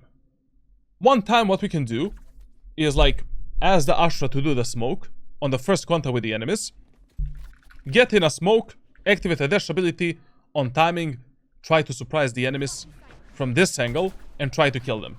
If they are spamming you, go for a faster peek, dash away, get into the site. Second thing that you can try doing is hiding behind this box. When the enemies are pressing a W key, simply peek them on timing, try to get a kill, get onto an secondary off angle, try to get another kill, tight angle, try to get another kill, and then fight with your teammate wherever your teammates are at that moment of time. Then the next time we can try to play some double bait strategy if enemies don't have an initiator. Like, especially in the matches where enemies don't have a single recon ability. We should be fighting a bit more aggro for these main areas of the map. They don't have the Sova to scout you, they don't have a Teho to push you back, they don't have a Breach to push you back. They have nothing to push you back from these positions. We can take pretty safe fights with as long as we use our dash ability. And especially in these bonus rounds, we should be playing, you know, semi-aggressively. You don't need to commit too much, but in these bonus rounds we need to we need to create some strategy, outplay, to maybe get a kill before we get stomped onto site. Now we only have a Bulldogs to work with. Plus you and So are defending this site, so you know, this is not gonna end up well. Maybe it will, I mean, I don't know, but it's gonna be interesting. Blocking sight. Call this done. Blocking sight. Well, Cypher came into clutch. Spike down A. Actually, solid. Solid. Call this done. When it comes to these moments that you're doing here, like, just try to practice this in a custom server. You know? Like, go in I mean, you're already doing that, to be honest. Like, I gave you a training. You should be doing that. Anyways. And please, like, try to, like, if you already know for a fact that you will be fighting enemies, that you will fight enemies somewhere, activate the dash. Fuck the dash ability, man. Don't pick this ISO without it. Please, God. Please. Please. Like, next act. Next act. Valorant is introducing a super broken duelist agent with a huge power creep levels. Because of that, they will have to buff Jett, Raze, Omen, everyone. They will give Breach 3 flashes, Sky 3 flashes again, Chamber 2 anchor teleports, with 2 trademarks to be a real Sentinel. They will buff Deadlock.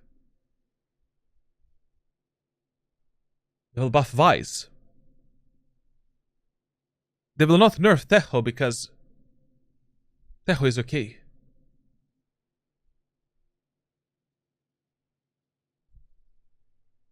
I have only one wish, man. Only one wish, literally.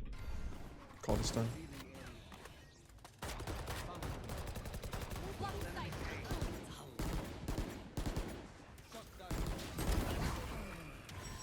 Spike down A. This was pretty good. And also, like, this second repick that you did here is fine, even though you made the numbers advantage. Because it's a bonus round And in these rounds, you can force yourself to fight a bit more aggressively, when that makes sense, of course. It's okay, like, even if you lose this round right now, we damage the enemy's economy by a lot. But we're gonna win it. Let's get it! They'll give Phoenix Wall twice the size, 6 more flashes. Honestly, I don't even think Chamber having 2 anchors would be crazy anymore. I don't know, like... Need a drop. Thanks. Economy mistake again. Enemies in the next round are eco halbay bonus. I mean, they're halbay. They don't have money. They're probably not going to play with the heavy shields. 4 enemies have less than 4,000 credits. If you see this and you're playing on a defender side of Abyss and you already don't have a weapon, even if you have a weapon, drop it to your teammates, buy the outlaw. And once again, because enemies are playing a bit lower by round, we should start on mid and try to punish then the enemies there primarily.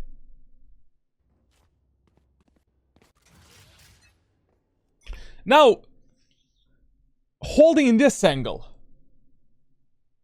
statically, is only good with outlaw or operator. And even then it is a bit risky. Because everyone pre-fires this angle these days. And it's not really the best position you can statically play. You can hold it with open outlaw. But with automatic weapons, pray to God. That you know, like... the Peeker's advantage is not gonna fuck you up. There they are. Down. Listen, when you this angle here that you're holding is only okay because you have the dash ability activated. Otherwise, don't hold this type of shit because enemies can peek you from top and from the bottom. And you need to heavily pay attention on the minimap. What the fuck is Sova seeing? If your teammates don't have this vision, like basically they don't have this sight, it's way too dangerous. Enemies can peek you from 2 different spots. You don't want to fight that fight. I have no idea why you dashed away here. Yes, enemies revealed you. Enemies know where you are. But you still have half of your dash timing available. Use it to take another fight with the enemies. You don't need to commit to the fight. You can just go for 1 bullet and dash away. But as long as the dash ability is activated and you're not getting fucked by the enemy's utility, use it to fight the enemies. It's okay. Especially because your Cypher dropped down and he was close with you.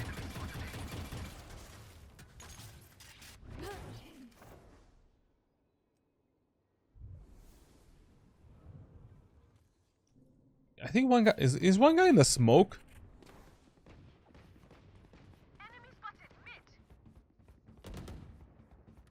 Any hope? Enemies, mid.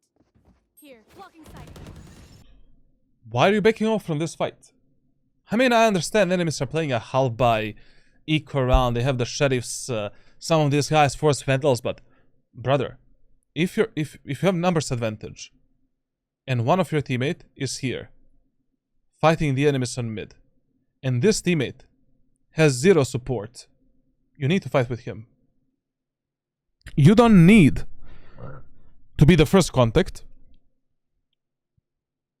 You don't need to pick the enemies first, but you should be supporting this ally and playing a bit closer to him.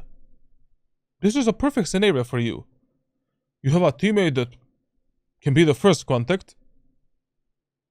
You can just bait the shit out of him, save his life or refrag him, make even greater numbers advantage, that's it.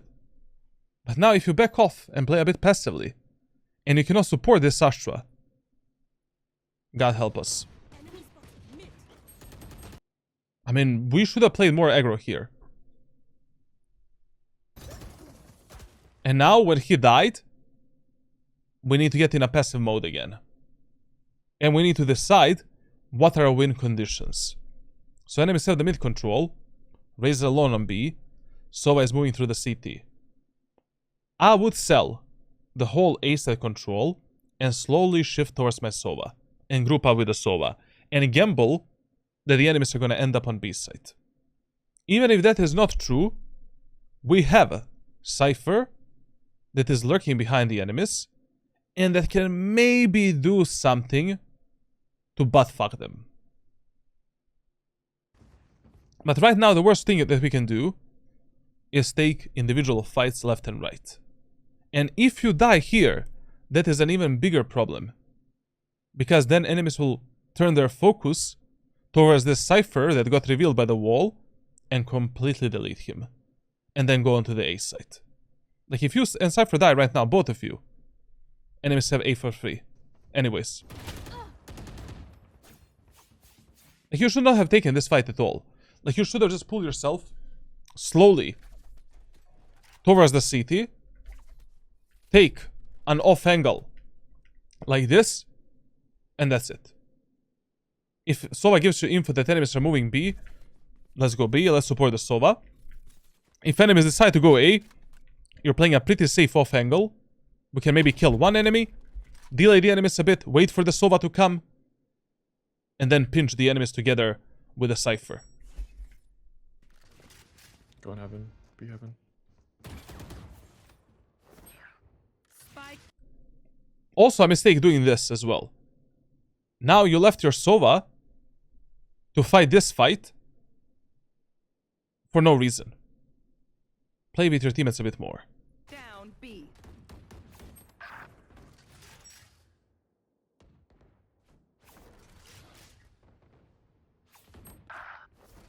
But the ultimate mistake in this round was letting our Astra die alone on top mid. Like, you have numbers advantage. A bit of economy advantage as well. Like, you cannot just leave your teammates like that and then give them to Jesus Christ. Like, some fights, your teammates will simply force you to fight, and you will need to take them. At least, you're not taking them alone. Every time when you die, together with your teammates, trying to fight enemies together, it's fine. It's okay. At least we try to play on a refrag potential. We didn't take a 50-50 fight. But that was too much selling. Too much. 30 seconds left. You had your fun. My Last player standing.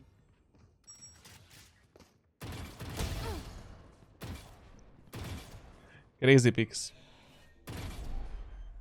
Okay, listen. In Valorant, some rounds are simply unwinnable. If it is not the last round of the match, if you're not losing a lot, fuck it. Sometimes it is simply not worth it. 30 HP, 1 versus 2 against Reyna and ISO, impossible. Like, you need to hit insane timings and insane shots. If you're not 6 ranks above these players, just go, save the money, and focus on the next round. Because if you save this gun for the next round, you can drop 1 Vandal to your teammates, buy the light shield, and we can maybe have a full buy again. This is a suicide. Literally a suicide.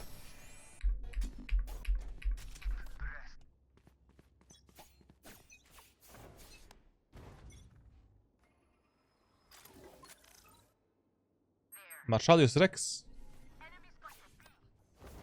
Scanning ahead. It's you and me.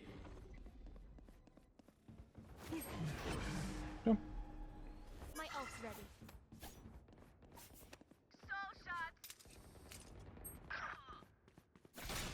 The only tip for this round is like, I will not waste my ultimate for this round unless the round becomes super close.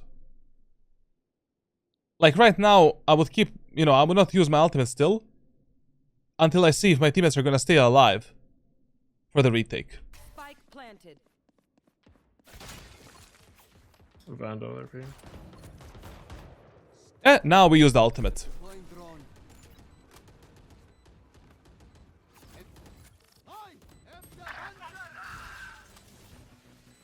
Why are we using a shorty? We just got a Vandal. Oh my god, that was so risky, bro. Listen, first of all, when you were coming out on the site, we needed to clear some of these angles a bit better. Like, you had absolutely no idea if an enemy is here. Listen, like, one rule that you should always follow. Whenever you're doing a rotation from one to second location, like, 70% of your time, your eye should be on the minimap. And you're just asking yourself, where do you see the enemies? Where the enemies can play? Where the enemies cannot play? What do I need to clear? So here, for an example, Sova drone didn't clear these two spots. Once we pick the Vandal up, we should have cleared this first, kill the Reyna from this position, and then with the dash ability take the space at the backside, wait for the Sova, and then fight together. I love that you're forcing yourself to use the shotguns a bit more, but Abyss is not really a, you know, map for that playstyle. Like, I would like to see this from you on Split, Ascent, Bind, Lotus, any other map, except Breeze and Abyss.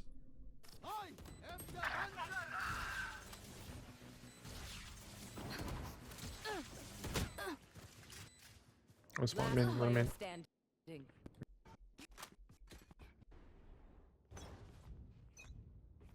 This is actually a perfect round to use the ultimate as a main weapon because of the Wise ultimate. Whenever you see the Wise with the ultimate and you have the Jett's ultimate, you don't need to buy any weapons. Buy some secondary, Shorty or Sheriff, use the ultimate as a main weapon, you got it. Now, if you're already playing Asa with the ultimate, try to go for a play. You know? Basically, we're gonna have a one-way smoke for the A main. Enemies don't have any initiators. Yet on this angle, wait for the perfect timing. Try to get a kill. Like, these low immortal Ascendant players are autopiloting 24/7. Their awareness is like mega low. If you have some kind of a distraction in form of a teammate on site, spamming the enemies, some ability, you'll be good for a kill. Or no one is gonna die. But at least you try to do something.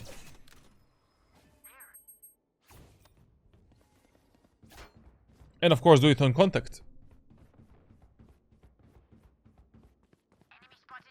Adapt or die! Listen, man, like, your running speed with the Jett knives and with a knife is same. It's identical. So if you already have the Jett knives, run with the knives, you have a weapon in your hands. I mean, it doesn't matter right now, just make that a habit of yours.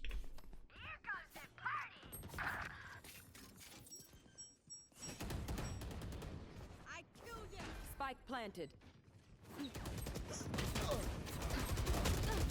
Last player standing. Okay, in the next round we're playing B site.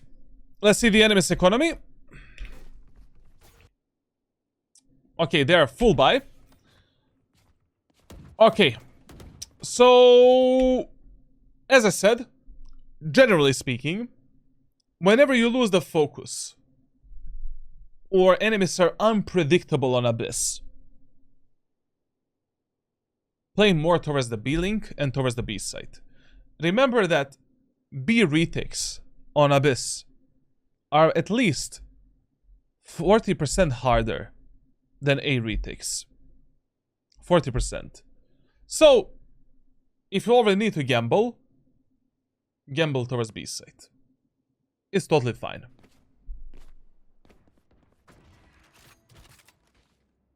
This... Okay. Both of these angles that you wanted to play, absolutely fine. Especially because enemies don't have a recon agent. This angle is a bit better, because they still have two flashes. So on this angle, we can easily dodge the enemy's flashes, like the enemy Reyna flash, the enemy Vice flash, depending how they do them, but you have higher chances of dodging the flashes here instead of here.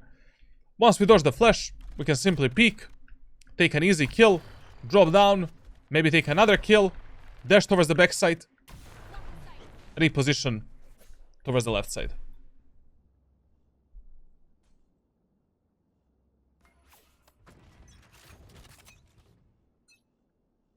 When you're playing this angle for the first time, I would not recommend you to hold it. I will first recommend you to see... I mean, these players should be jump spotting this angle at least. I mean, I don't know if they're gonna do it, but it is Ascendant 3, Immortal 1 elo, like... We should expect that at least, I don't know, from those players. Get out of my way. Never mind. Walk inside. It's you. I give them way too many credits, I guess. My way. Walk inside. It's you and me. Now listen, this is a very interesting fight. So you have the ultimate, pardon me, you have Operator with a shorty. The only way for you to win this fight against Iso in his ultimate is trying to destroy his shield with a shorty before this barrier goes down and then taking a fight with the Operator. There is no other way.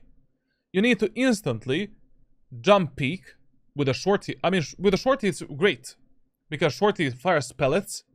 You don't need to be super precise. One pellet is gonna hit the shield, 100%. Otherwise, we're dead. We're dead. There's nothing better we can do.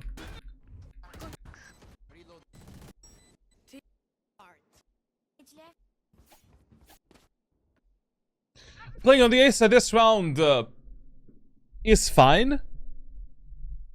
But once again, I would have started more towards the mid area of the map. Because when you cannot read the enemies on this map, you need to play a bit faster rotations. Unless your teammates want to take some space from the enemies. Like they want to take the space on mid, space on A main, space on B main, etc, etc.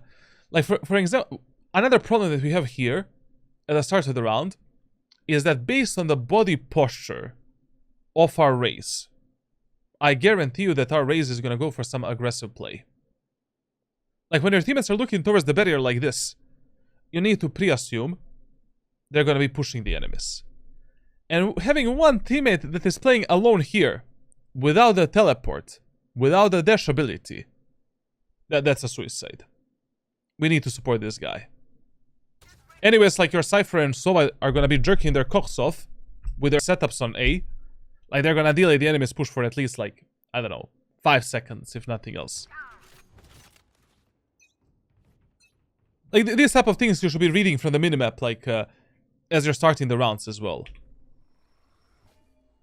Amenodore, Amenodore, Rime. Yeah.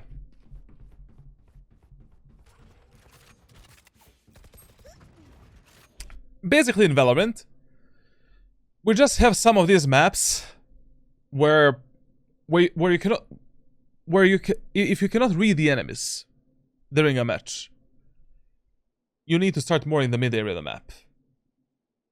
Pearl is the map like that because it's a huge fucking map, unless you're playing Yoru, of course.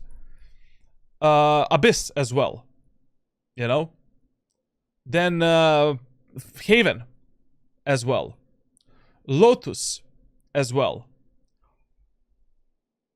You need to gamble more like that in these type of rounds if you want to have higher chance of winning them and playing faster rotations.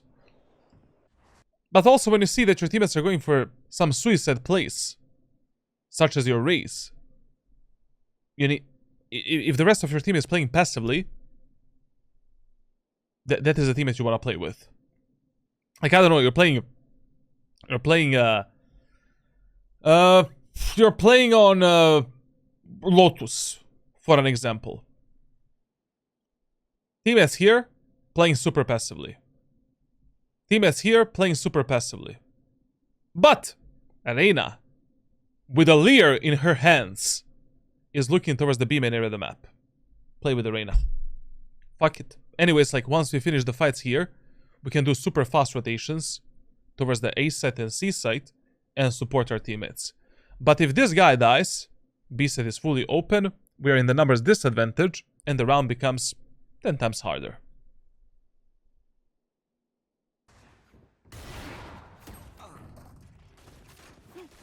Spike planted.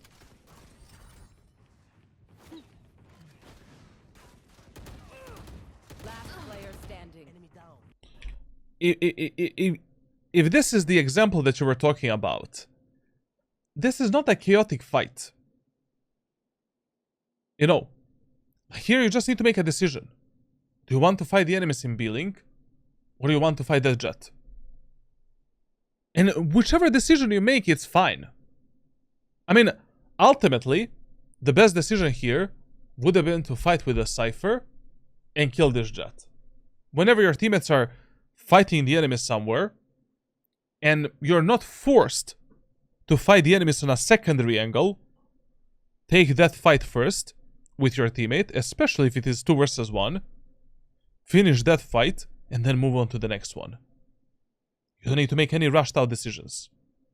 In this type of examples, like, the decision is quite simple. You always fight with your teammates.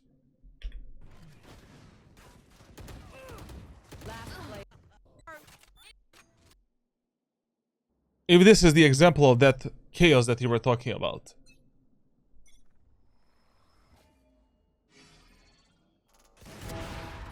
Solid? Please, for the love of God. Like, in every single round where you're defending the B site on Abyss, and enemies are playing a full buy round and pushing the B site, ask your controllers to give you this smoke instead of this smoke here. Even if you have the operator, it is fine. Anyways, you should play operator with a shorty and you can kill the enemies instead of the smoke and surprise them with a shorty. Like, this smoke here is simply doesn't do that much as a default smoke. Variations of this smoke we should use when enemies are playing an eco round. Like, when enemies are eco Halby, you don't want to do this. Like, you want to smoke a bit deeper.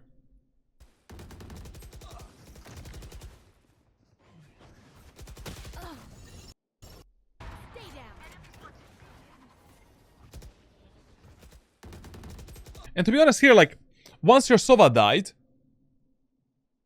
like, whenever you have a teammate on the bomb site with whom you can fight, try to align the angles and align the enemies in the way in which you can both fight the enemies. So your Sova died, instead of peeking the backside alone, peek the Jett together with the Astra from the left side. And we can play a proper refray game.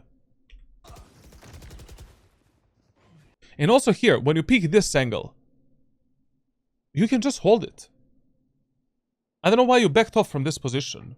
Like, as long as you have the Jett's dash ability, and you're playing operator, it's okay. You can go a bit wider, play in a bit more of an off-angle position, like all the way here. And as long as the dash ability is active, we can hold this. And rely on our flicks to take a kill.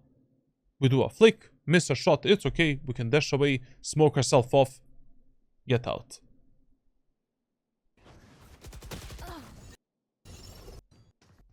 Attackers.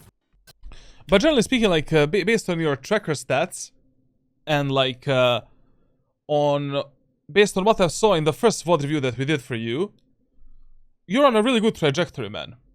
Like, you played only 300, 350 hours of Valorant. You got to Ascendant 3. You just finished, like, 3 weeks of the training that I gave you. Like, I have really high hopes for you. Like, I really think that in the next 2 months, you will easily get to Immortal 3. But, still the main problem for you is attacker side. Like, on attack, you need to speak a bit more.